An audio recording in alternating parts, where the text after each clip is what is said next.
Hello बच्चों, आज के इस वीडियो में हम लोग आपके हाफ ईयरली पेपर का हम लोग एनालिसिस करेंगे और उस पूरे पेपर में सारे क्वेश्चंस का हम लोग हल देखेंगे। ठीक है ना। आइए सबसे पहले हम लोग शुरू करते हैं। देखिए, सबसे पहले हम लोग यहाँ पे ये देखने का प्रयास करते हैं कि आपके एग्जाम में कितने कितने चैप्टर्स आए थे और उन चैप्टर्स का आपके एग्जाम में कितने नंबर्स का वेटेज था। ठीक है ना। जैसे हम लोग देखते हैं, सबसे पहले तो ये देख लीजिए, आपके एग्जाम में आए थे चैप्टर नंबर 1 संख्या पद्धति आई थी, बहुपद, निर्देशांक ज्यामिति, दो चर वाले रैखिक समीकरण युग्म आया था, यूक्लिड की ज्यामिति आई थी, रेखाएं और कोण आया था, त्रिभुज आया था और चतुर्भुज आया था। इसके अलावा आपको 2 नंबर के क्वेश्चन आपको क्या दिख जाएंगे, ये समांतर चतुर्भुजों और त्रिभुजों के क्षेत्रफल से आया था, जो कि ये वाला जो चैप्टर था ये आपके सिलेबस से इस समय हट चुका है। ठीक बेटा। देखिए, संख्या पद्धति से 15 नंबर का पूछा गया था, बहुपद से 27 नंबर का पूछा गया था, निर्देशांक ज्यामिति से 7 नंबर का पूछा गया था, दो चर वाले रैखिक समीकरण युग्म से 5 नंबर का पूछा गया था, यूक्लिड की ज्यामिति से 2 नंबर का पूछा गया था, रेखाएं और कोण से 14 नंबर का, त्रिभुज से 18 नंबर का, चतुर्भुज से 6 नंबर का और समांतर चतुर्भुजों और त्रिभुजों के क्षेत्रफल से 2 नंबर का। ठीक बेटा। अगर आप इन सभी नंबरों को अगर आप ऐड करेंगे तो आप पाएंगे कि 70 के ऊपर हम लोग निकल गए। ठीक है ना। तो 70 के ऊपर अगर इन सबको ऐड करने वाला 70 के अगर ऊपर हम लोग निकल जा रहे हैं तो इसमें आप ध्यान रखिए कि जो क्वेश्चंस छोड़ने के लिए भी आते हैं ना, हमने उनके नंबरों को भी यहाँ पे काउंट कर रखा है। ठीक है ना। जैसे आता है ना कि 5 में से किन्हीं 4 घोल करिए, तो उस 5वें का नंबर भी मैंने यहाँ पे काउंट कर रखा है कि वो किस चैप्टर से आया था। ठीक बेटा। तो इसमें आपको कंफ्यूज होने की जरूरत बिल्कुल भी नहीं है। ठीक है ना। अगर इन्हीं सब बातों को अगर हम लोग पाई चार्ट के द्वारा देखने का प्रयास करते हैं, ठीक है ना, पाई चार्ट अभी आप लोग अच्छे से आपको पता होगा, अगर नहीं पता तो आपको सांख्यिकी में देखने को मिलेगा। ठीक है ना। अब ये होता क्या, देखिए इस चार्ट के द्वारा हम लोग ये पता लगा सकते हैं कि सबसे ज्यादा वेटेज किस टॉपिक का था। ठीक है ना। तो देखेंगे, देखिए सबसे ज्यादा वेटेज देखना, सबसे ज्यादा ये जो भाग दिख रहा है ये एरिया किसने ले रखा है, आपका बहुपद ने ले रखा है। ठीक है ना। फिर इसके बाद जो सबसे बड़ा एरिया आपको दिख रहा है, कौन सा दिख रहा है, त्रिभुज का। फिर इसके बाद आपका संख्या पद्धति का, इसके बाद रेखाएं और कोण का, और फिर ये छोटे छोटे चैप्टर जो हैं आपके, इनका भी इसमें वेटेज था। ठीक बेटा। तो ये परसेंटेज के द्वारा आपने देखा कि कितने परसेंटेज टॉपिक आपका आया था आपके इस एग्जाम में। ठीक है ना। जिसमें सबसे ज्यादा आपको क्या दिख रहा है, बहुपद दिख रहा है ना, चैप्टर नंबर 2 हमारा। ठीक है ना। चलिए हम लोग शुरू करते हैं अपना। देखिए, सबसे पहले तो आपको निर्देश पढ़ना जरूरी होता है। मुझे पता कोई बच्चा पढ़ता नहीं है, but as a good student आपको सबसे पहले निर्देश पढ़ना चाहिए ही चाहिए। ठीक बेटा। कोई टीचर आपसे कहेगा नहीं, बट ये बहुत जरूरी है कि अगर आपने इसको पढ़ने की अगर आपने हैबिट डाल ली तो ये हैबिट आगे चल के जब आप कंपटीशन में पहुंचेंगे तो ये हैबिट आपके बहुत काम आएगी। ठीक है ना बेटा। क्योंकि जिन बच्चों को कई बार पता नहीं होता ना, वो सारे के सारे पार्ट भी करके चले आते हैं। ठीक है ना। देखिए, सबसे पहला क्या है कि सभी प्रश्न अनिवार्य हैं, प्रश्नों के अंक उनके सामने दिए गए हैं। ठीक है। प्रश्न पत्र 2 खंडों आ और बा में विभाजित होगा। खंड आ में 20 प्रश्न बहुविकल्पी यानी MCQ वाले होंगे, जिनके उत्तर को हम लोगों को OMR शीट पर देना होगा। फिर खंड बा में 5 प्रश्न वर्णात्मक मतलब क्या होता है, जिनको हमें पूरा लिख के प्रॉपर सॉल्व करके दिखाना रहेगा। उपू मतलब होता है उत्तर पुस्तिका पर हल करना है। फिर प्रारंभ के 15 मिनट प्रश्न पत्र पढ़ने के लिए निर्धारित है। ठीक ना। आपको जो समय मिलता है वो पूरा समय यहाँ कितना मिलता है आपको, 3 घंटा 15 मिनट। ठीक है ना। तो ये जो स्टार्टिंग है जो 15 मिनट जो आपको मिलते हैं, ये सिर्फ और सिर्फ पेपर को पढ़ने के लिए मिलते हैं। ठीक है। प्रत्येक प्रश्न के प्रारंभ में लिख दिया गया है कि इसको कितने खंड करने हैं। ठीक है ना। ये अभी आपको दिख जाएगा ना, जहां पे लिखा रहेगा कि किन्हीं 4 प्रश्नों को हल करिए, किन्हीं 5 प्रश्नों को हल करिए। जैसे देखिए यहाँ लिखा ना कि किन्हीं 5 खंडों को हल करिए। तो प्रत्येक ये 6 क्वेश्चन है, इन 6 क्वेश्चन के प्रारंभ में उसने आपको बता दिया कि भैया इसमें से कितने क्वेश्चन हल करने हैं। ठीक है ना। चलिए हम लोग शुरू करते हैं। देखिए, ये सारे MCQ हैं, इनके डिटेल में हम लोग यहाँ पे नहीं जाएंगे। हम लोग यहाँ पे हमारा जो मेन प्रयास रहेगा वो मैं हल्का फुल्का आपको समझाऊंगा और आपको मैं आंसर बता के मैं आगे बढ़ जाऊंगा। ठीक है ना। और अगर आपको इनको डिटेल में समझना है, डिटेल में पढ़ना है, तो डिजिशाला के प्लेलिस्ट को आप ओपन करिए। ठीक है ना। प्लेलिस्ट को जैसे आप ओपन करेंगे, अगर आप क्लास 9th के तो आपको क्लास 9th का प्लेलिस्ट आपको यहाँ पे दिख जाएगा। ठीक है ना। क्लास 9th के प्लेलिस्ट में हमने कंप्लीट बना रखा है चैप्टर 1 के सारे पार्ट, चैप्टर 2 के सारे पार्ट, हमने कंप्लीट ऐसी प्लेलिस्ट में हमने सारे ही वीडियो हमने वहाँ पे डाल रखे हैं। इन टॉपिक्स को आप डिटेल में वहाँ पे आप अच्छे से जाके पढ़ सकते हैं। ठीक बेटा। फिलहाल देखिए, प्रत्येक परिमेय संख्या क्या होती है। अब यहाँ पे आपको क्या रहेगा, देखिए प्राकृतिक संख्या, तो प्राकृतिक संख्याएं आपको अच्छे से पता होगा, प्राकृतिक संख्या n नेचुरल नंबर होता है, ये 1 से शुरू होती है, 1 2 3 4। ठीक है ना। लेकिन परिमेय संख्या में तो माइनस वाली भी आती हैं। ठीक है ना। तो अब यहाँ पे क्या माइनस वाली आ रही नहीं, तो इसका मतलब क्या होगा कि ये हमारा गलत है। फिर एक पूर्णांक, अच्छा पूर्णांक में क्या होता है, पूर्णांक में हमेशा केवल पूर्ण अंक आते हैं। ठीक है ना। जैसे कि -1, -2, -3, ये आपका आ जाएगा +4, +5, ये पूरे अंक आपके आते हैं पूर्णांक में। पूर्णांक को हम लोग कुछ दिखाते हैं W यानी होल नंबर से। ठीक बेटा, है ना। और ये -∞ से शुरू होती है, +∞ तक जाती हैं। -∞ से शुरू होती है, वो कहाँ तक जाती हैं आपका +∞ तक जाती है। ठीक है ना। बट परिमेय संख्या में तो भैया -1/2 भी, देखिए ये एक परिमेय संख्या है, माइनस का 1/2 कैसी संख्या है, ये एक आपकी एक परिमेय संख्या है। लेकिन क्या माइनस का 1/2 क्या एक पूर्णांक है? आप कहेंगे बिल्कुल पूर्णांक नहीं है, ठीक है ना, एक वास्तविक संख्या है। तो आप कहेंगे हाँ ये एक वास्तविक संख्या है। क्यों है? क्योंकि अगर आपने पढ़ा होगा कि वास्तविक संख्या यानी रियल नंबर में परिमेय भी आती है, रियल नंबर में परिमेय भी आती है और अपरिमेय भी आती है, ठीक है ना। तो यानी जितनी परिमेय संख्या होंगी वो सब के सब रियल नंबर का पार्ट होंगी, इसी तरह जितनी भी अपरिमेय संख्या होंगी वो सब के सब क्या होंगी, आर का पार्ट होंगी। पूर्ण संख्या नहीं होगी। क्यों? क्योंकि पूर्ण संख्या जो हमारा होता है, पूर्ण संख्या को हम लोग डब्ल्यू से दिखाते हैं। चाहिए पूर्णांक को बेटा हम लोग आई से दिखाते हैं, या हम लोग कहेंगे इसको पढ़ते हैं हम लोग इसको जेड से पढ़ते हैं ना, जहलीन करके आपने पढ़ा होगा। अगर आपने नहीं भी पढ़ा है तो भी कोई दिक्कत नहीं, पूर्णांक को हम लोग जेड से दिखाते हैं। चलिए हमने पेन ले लिया। पूर्णांक को हम लोग किसे दिखाते हैं? यहाँ पे जेड से दिखाते हैं, ठीक है ना। और ये जो पूर्ण संख्या है इसको हम लोग किससे दिखाते हैं? हम लोग डब्ल्यू से दिखाते हैं। और पूर्ण संख्या की शुरू कहाँ से होती है? जीरो शुरू होती है, ठीक है ना। 0 1 2 3 dot dot dot dot dot, ठीक है ना। तो यहाँ पे जो आपका जो फाइनल आंसर निकल के आया, आपका फाइनल आंसर क्या निकल गया कि प्रत्येक परिमेय संख्या होती है, ये क्या रहेगा हमारा सी नंबर, ठीक है ना। अच्छा, अब इनको हमें सॉल्व करके दिखाना नहीं होता, इन सबके जवाब हमको कहाँ देने? OMR शीट पर देने हैं। OMR शीट में बेटा ऐसे गोला बना रहता है 4, ठीक है ना, आपको पता तो हो गई। तो जो गोला आपका सही, आपका गोला आपका ऑप्शन नंबर सी कौन सा सही है? सी नंबर, ठीक है ना। तो हम लोग जाएंगे और सी को क्या करेंगे? बॉल पेन मतलब डॉट पेन से, ब्लैक डॉट पेन या ब्लू, वैसे नॉर्मली हम लोग ब्लैक डॉट पेन का इस्तेमाल करते हैं। ब्लैक डॉट पेन से हम लोग क्या कर देंगे? हम लोग इसको प्रॉपर तरीके से हम लोग इसको यहाँ पे पुतैया इसकी कर देंगे, ठीक है ना। इसके हम लोग यहाँ पे क्या कर देंगे? पुतैया कर देंगे। और हम लोग इस चीज़ का ध्यान रखेंगे कि हमारा जो ये पुतैया हो रही है, पुतैया बिल्कुल भी फैले नहीं, ठीक है ना, क्योंकि अगर ये बाहर फैल जाएगा तो वो कहीं ना कहीं हमारा सही नहीं माना जाता है, ठीक बेटा। तो इसका आपका क्या हो गया आंसर? सी हो गया, ठीक है ना।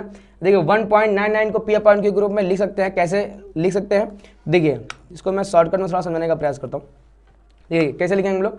सबसे पहले हमारा काम होता है लेट x बराबर क्या हमने मान लिया? 1.99999, ठीक है ना, ये हमने यहाँ पे माना होता है, ठीक बेटा। अब यहाँ पे कितनी संख्या रिपीट करी? केवल एक संख्या। कौन सी संख्या रिपीट करी? केवल 9। तो क्या कर देंगे? इस पूरे में 10 का गुणा, तो ये क्या बन जाएगा आपका 10x इक्वल टू, अब दशमलव एक स्थान अंदर खिसक जाएगा, कितना हो जाएगा? 19.9999 डॉट डॉट, ठीक ना। इससे इसको घटा देंगे तो कितना हो जाएगा? 10x में से x जाएगा, कितना हो जाएगा? 9x, कितना हो जाएगा? 9x, इधर दशमलव बाद तो सारे जीरो हो जाएंगे, उन्हीं में से कितना हो जाएगा? 18 हो जाएगा, ठीक बेटा।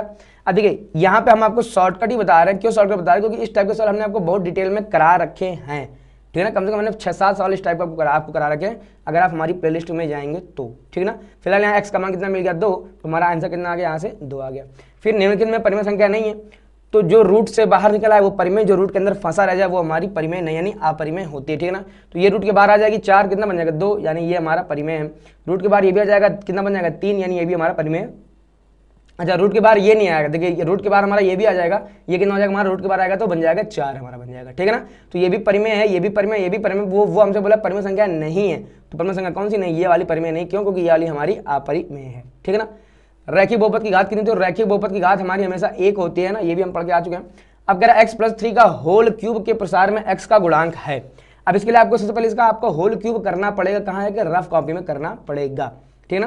तो यहाँ पे क्या लिखा हुआ? यहाँ पे लिखा हुआ a+b का होल क्यूब, कितना हो जाएगा?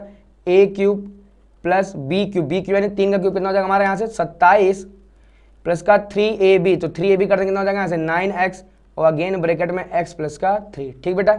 इसको हल करेंगे कितना हो जाएगा? ये x क्यूब प्लस का 9x का प्लस में करेंगे कितना हो जाएगा? ये हमारा हो जाएगा 9x स्क्वायर, और इसका इसमें करेंगे कितना हो जाएगा? प्लस का 27, ठीक है ना। अब हम लोग देखेंगे यहाँ पे x हमारा कहाँ पे है, तो हम कह देंगे x हमारा यहाँ पर है, और इसका गुणांक कितना देगा हमको? 27, तो हम लोग यहाँ पे टी लगा देंगे। क्या है इसका हमारा आंसर कितना आ गया? 27, ये हमारा क्या हो गया? फाइनल आंसर, ठीक है ना। आप OMR में जाएंगे, वहाँ पे आप अपना डी वाला जो पॉइंट जो गोला रहेगा आप उसको फिल कर देंगे, ठीक बेटा। अगला हम x square minus 4y square के गुणनखंड हैं, ठीक है ना। देखिए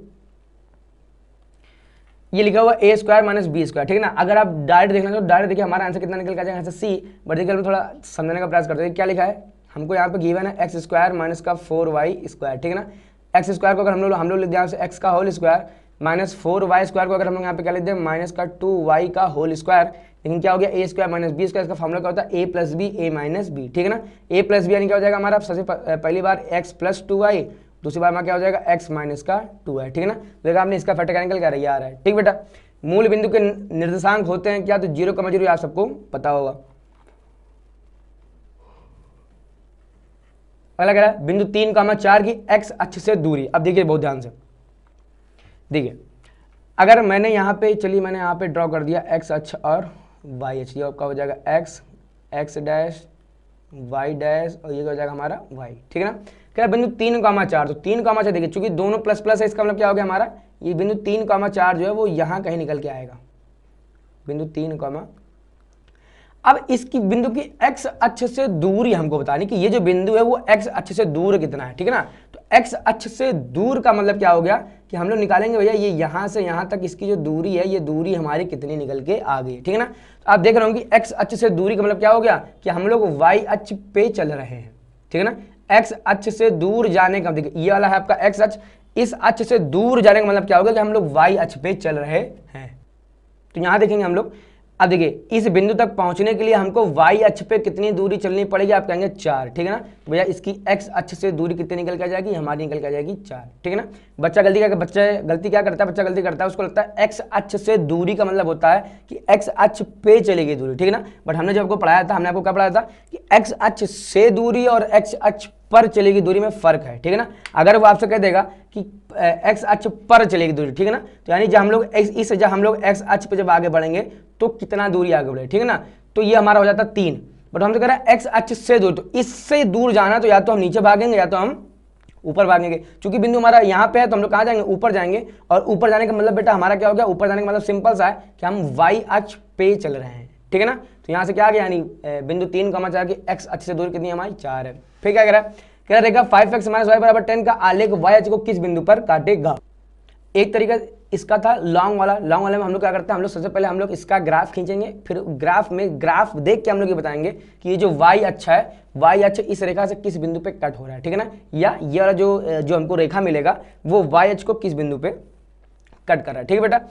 आपको यहाँ पे एक चीज और ध्यान देने की जरूरत है बेटा कि कह रहा है वाई अक्ष को किस बिंदु पर काटेगा, ठीक है ना। तो आपको पता होगा कि ये जो हमारा जो वाई अक्ष होता है, वाई अक्ष पे ये जो हमारा कोई भी बिंदु होता है वो किस रूप का होता है। वाई अक्ष पे जो हमारा बिंदु होता है वो हमेशा हमारा 0, y के रूप का होता है। वाई अक्ष का बिंदु, वाई अक्ष के ऊपर जो कोई भी बिंदु होगा वो हमेशा हमारा 0, y के रूप का होता है।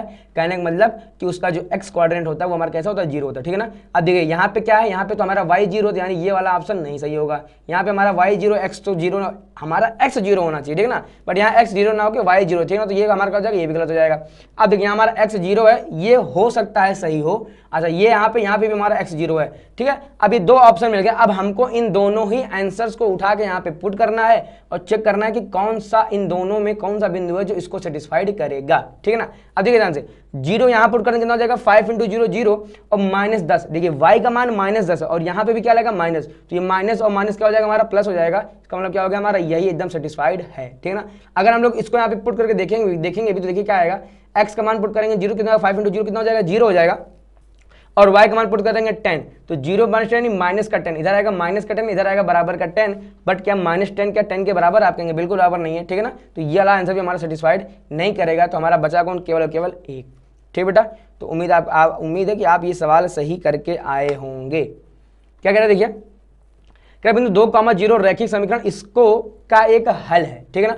अब इस समीकरण का एक हल क्या है, 2, 0, तो भैया k का मान बताइए, ठीक है ना। तो आपको पता होगा कि अगर कोई बिंदु किसी समीकरण का हल होता है तो ये वाला जो बिंदु है वो वाला ये बिंदु इस समीकरण को संतुष्ट करना चाहिए।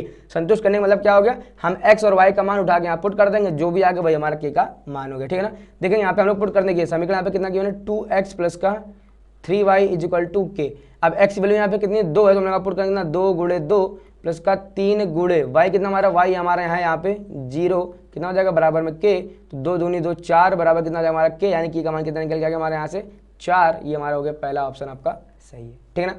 फिर क्या कह रहा है हमसे, कह रहा है एक ठोस में कितनी विमाएं होती हैं। अब ये आपका यूक्लिड का है, ठीक है ना। तो एक ठोस में आपकी 3 विमाएं होती हैं। ये आप लोग यूक्लिड में अगर आपने पढ़ा होगा तो आपको अच्छे से आप इसको करके आए होंगे। बट आमतौर पर बच्चा पढ़ता नहीं, इसलिए वो ऐसे क्वेश्चन को छोड़ के आता है ना। बट मैंने यूक्लिड बहुत ही अच्छे तरीके से मैंने पढ़ा रखी है। अगर आपने नहीं पढ़ा है तो आप 9th की प्लेलिस्ट में जाइए, आप उसको ओपन करिए और मैथ में आप यूक्लिड देखिए। 2 पार्ट में मैंने कराया, पहले पार्ट में मैंने केवल थ्योरी करा रखी है और दूसरे पार्ट में मैंने आपको एक्सरसाइज के कुछ सवाल लगवा रखे हैं, ठीक है ना।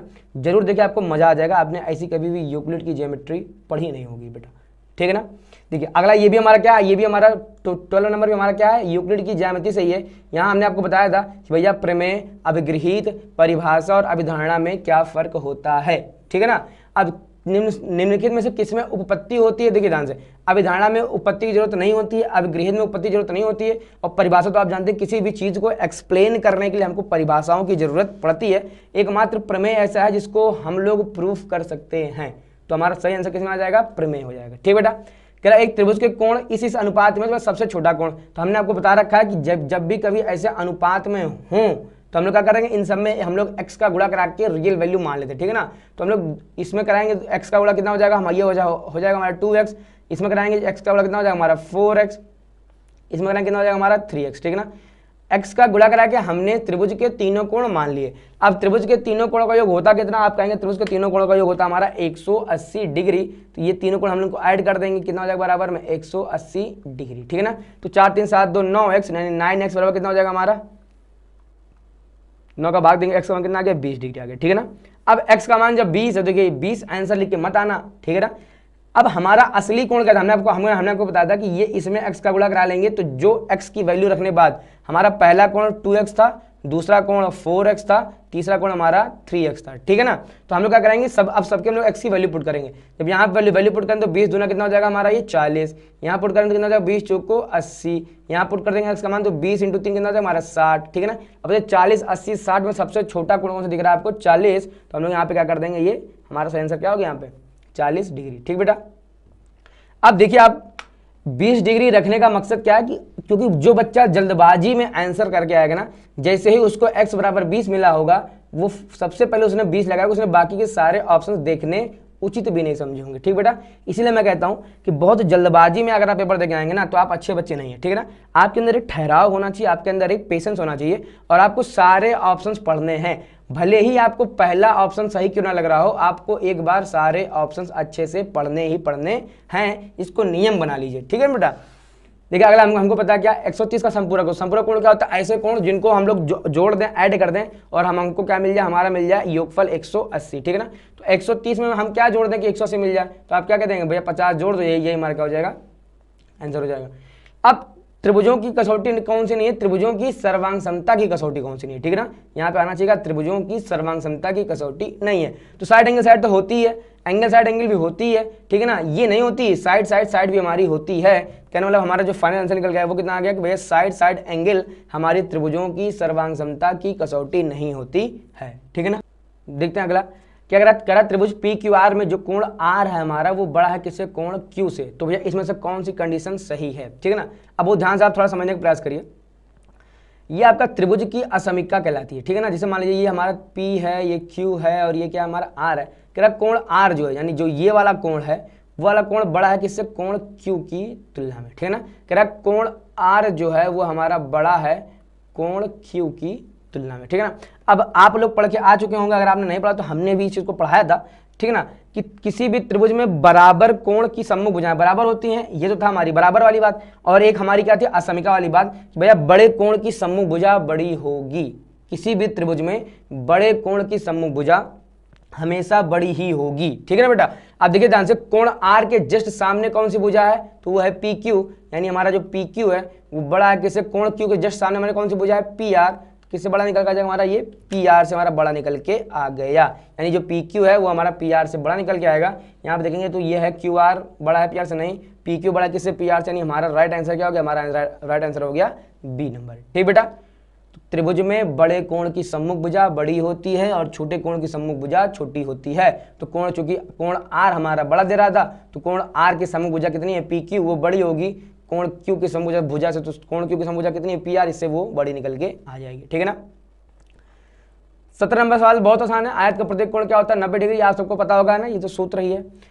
किस चतुर्भुज में विकर्ण बराबर लंबाई के होते हैं, ठीक है ना। देखिए ध्यान से, हम अगर आपने पढ़ रखा है इस चीज को कि भैया आयत के होते तो बहुत अच्छी बात है, ठीक है ना। क्योंकि आप थोड़ा सा ध्यान लगाए,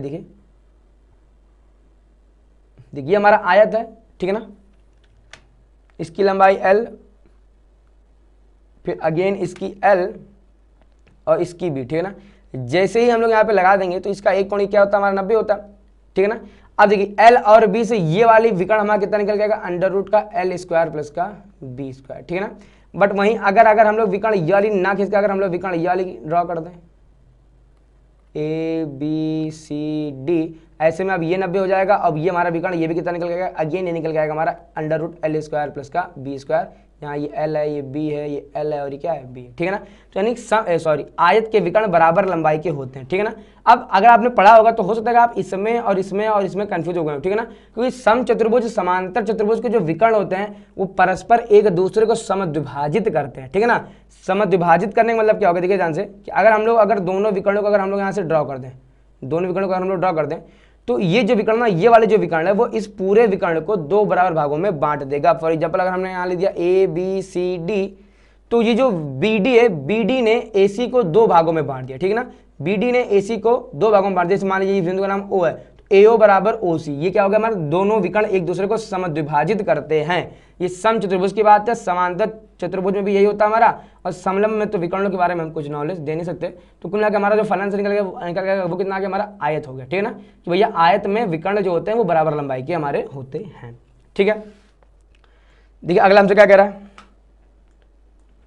है, कि एक ही आधार तथा दो समांतर रेखाओं के बीच बने त्रिभुज होते हैं। एक ही आधार दो समांतर रेखा, ठीक है ना। अब देखिए ध्यान से, जब सपोज कर लीजिए ये हमारी क्या एक समांतर रेखा है और एक समांतर रेखा हमारी ये है, ठीक है ना।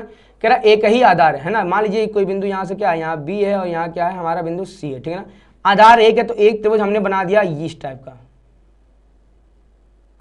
एक त्रिभुज बन गया हमारा त्रिभुज ए बी सी, ठीक है ना। अब आधार आप सेम रखिए, एक त्रिभुज हम लोग क्या बना देते हैं, एक त्रिभुज हमने चलिए बना दिया यहाँ से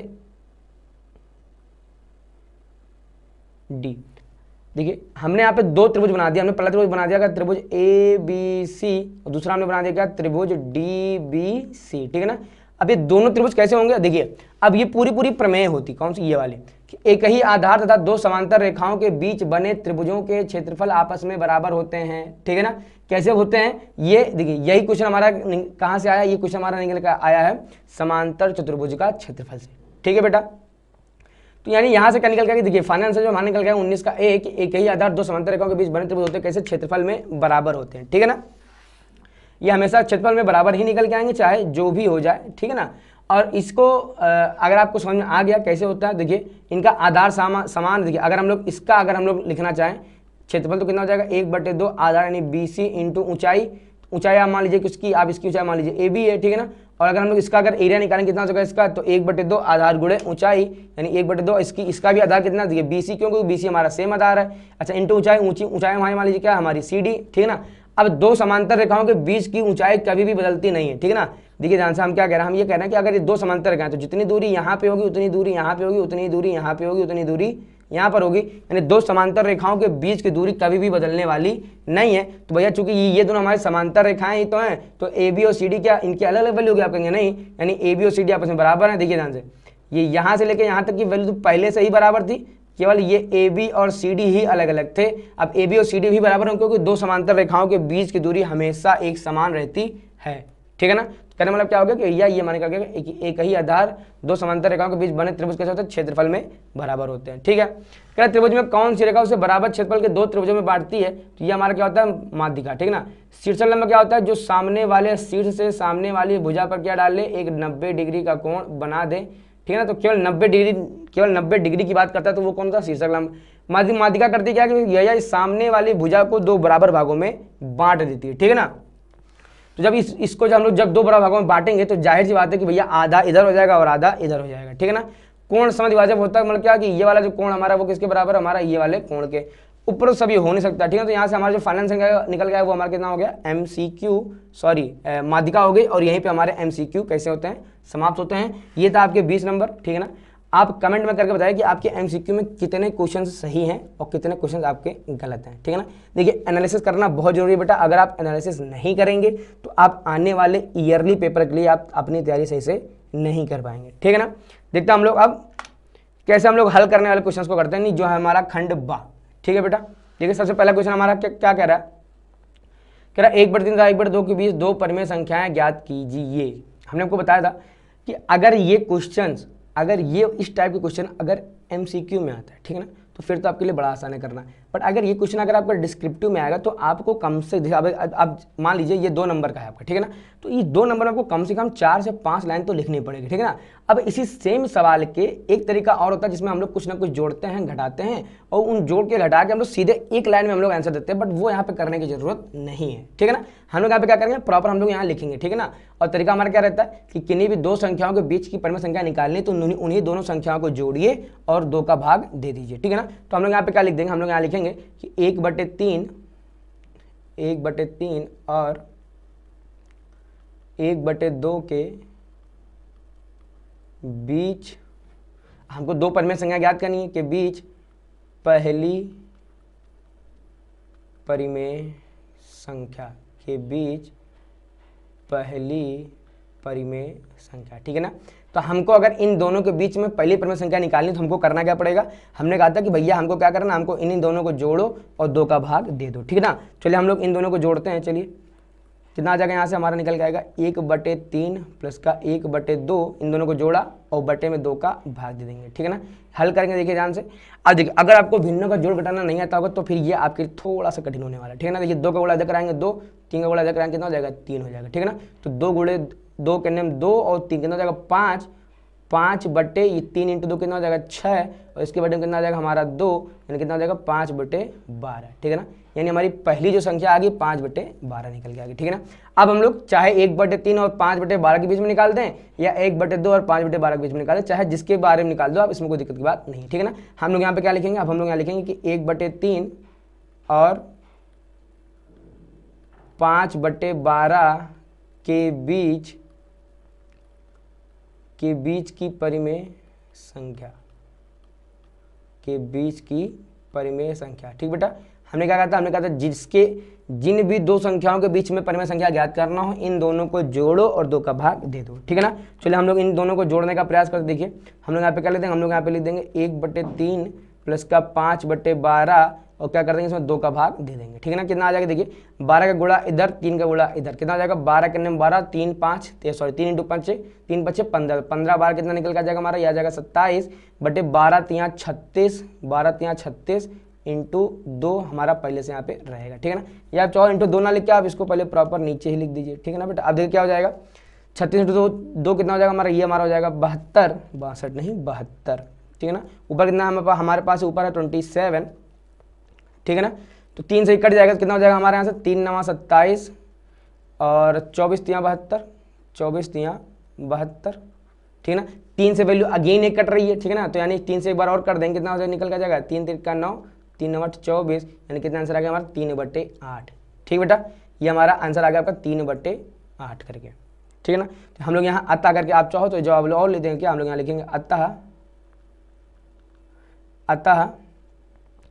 1/3। देखिए आपको भाषा बेटा लिखना बहुत जरूरी होता है, अगर आप भाषा लिख के आएंगे तो टीचर के ऊपर एक स्पेशल इंप्रेशन पड़ता है, ठीक है ना, कि बच्चे ने हर एक सवाल को प्रॉपर तरीके से लिख के किया है, ठीक है ना। अगर वहीं पे कुछ बच्चे ऐसे होते हैं ना जिनको सिर्फ आंसर निकालने से मतलब रहता है। आप अगर अच्छे बच्चे हो तो आपका काम सिर्फ आंसर निकालने से नहीं, आंसर को पेश कैसे करना है टीचर की आंखों के सामने, ताकि टीचर इंप्रेस हो जाए और वो आपकी छोटी मोटी गलतियों को माफ़ भी कर दे, ठीक है ना। ये एज अ टीचर हम आपको बता रहे हैं, अगर हमारे सामने अगर कोई ऐसी कॉपी आती है जिसमें हमने देखा स्टार्टिंग के 4-5 पन्नों में बच्चे ने बहुत मन से लिखा, बहुत ही साफ राइटिंग में लिखा है, तो अगर आखिरी पन्ने में अगर कुछ गलतियाँ होती भी हैं तो हम लोग उसको 1-2 नंबर दे देते हैं कि हो सकता है बच्चा अच्छा हो सकता है बच्चे पास समय ना बचाओ, इसलिए बच्चे ने जल्दबाजी में कुछ गलतियाँ कर दी हो, ठीक है ना। अगर आप इन चीज़ों को मानेंगे तो आपके नंबर ऑटोमेटिक बढ़ेंगे ही बढ़ेंगे, इस बात की मेरी गारंटी है, ठीक है बेटा। अतः 1/3 और 1/2 के बीच हमको 2 ज्ञात करना, तो हम लोग लेते हैं के बीच 2 परिमेय संख्याएं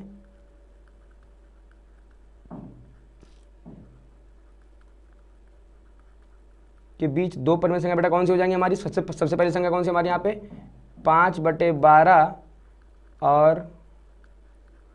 और 3/8 हैं, ठीक है ना। ये आपने प्रॉपर उनको लिख के आपने समझा दिया कि अतः भैया इसके बीच में 2 परिमेय संख्या हमारी ये और ये होंगी, ठीक बेटा। उम्मीद करता है आपको ये हो गया होगा, आप इसको वीडियो पॉज करके आप नोट डाउन भी कर सकते हैं, ठीक है ना। देखिए आप जिस बिकॉज ये हाफ ईयरली का पेपर, आप ये मत सुनना कि मैं सिर्फ आंसर देख के मैं आगे बढ़ जाऊँगा, ठीक है ना, ये गलती मत करना आप इसको सॉल्व करो, क्योंकि इन्हीं में से कम 50% क्वेश्चन हो सकता है कि आपके ईयरली में आपको देखने को मिल जाए, या 50% एज इट इज़ ना सही तो इनके जैसा देखने को मिल जाए, ठीक है ना। इसलिए जो अच्छे स्कूल होते हैं, अच्छे स्कूलों में पेपर सॉल्व करके लाना भी उनका एक होमवर्क होता है, ठीक है ना। अपने आसपास आप किसी भी अच्छे स्कूलों में पता कर सकते हैं, ठीक बेटा। चलिए हम लोग इसको हटाते हैं, देखते हैं हम लोग कैसे हल करेंगे अपना खा नंबर क्वेश्चन, ठीक है।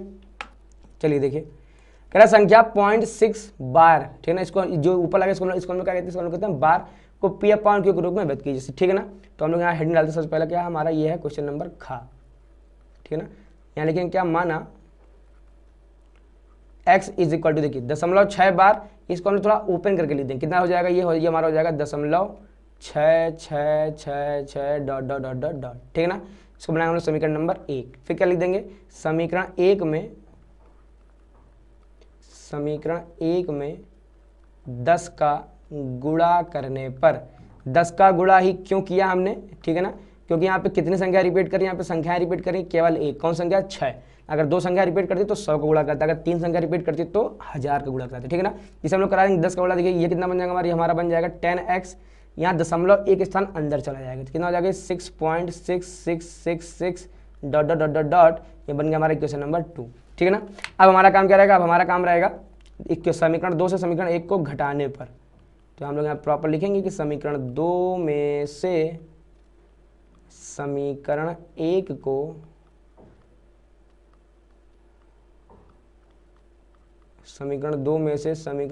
को घटाने पर, इससे इसको घटाएंगे तो क्या बनेगा, 10x में से x जाएगा, कितना बचेगा यहाँ से, यहाँ आपका बच जाएगा 9x बराबर, इधर देखिए ध्यान से, दशमलव के बाद 6 दशमलव के बाद 6 तो दशमलव के बाद की सारी वैल्यू आपस में घटे, कितना बच जाएगा 0, इधर दशमलव के पहले क्या है 0, इधर दशमलव के पहले क्या 6, तो 6 में से 0 कितना बच जाएगा यहाँ पे 6, ठीक है ना। तो यहाँ से हो गया यानी हमारा 9x इज इक्वल टू 6, 9 का भाग दे देंगे कितना हमारा 6/9, काटा पीटी कर देंगे कितना 3 दूना 6 बटे 3 त्रिका 9, यानी x बराबर 2/3, ये आपको हो सकता है थोड़ा सा सही दिख रहा हो, x बराबर 2/3, ठीक है ना। यही आपका आंसर हो गया, फाइनल आंसर, ठीक है।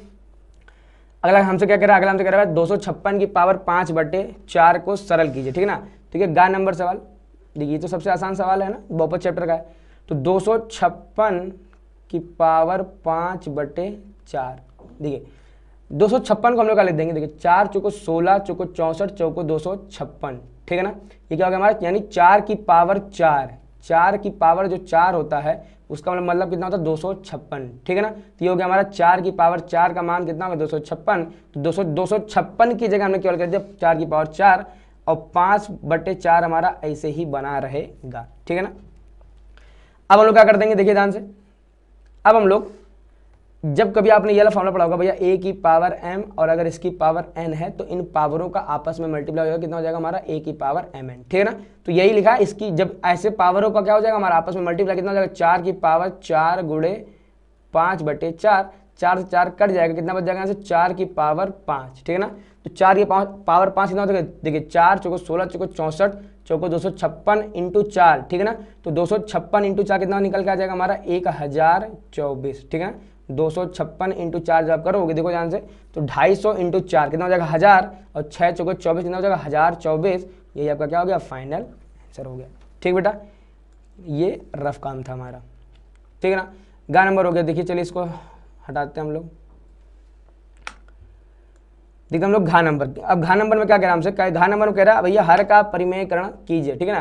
तो परिमेयकरण करना आप सीख के आ चुके होंगे, तो सबसे पहले हम लोग इसको उतारते क्या हो जाएगा, देखिए ध्यान से, ये है हमारा घा नंबर सवाल।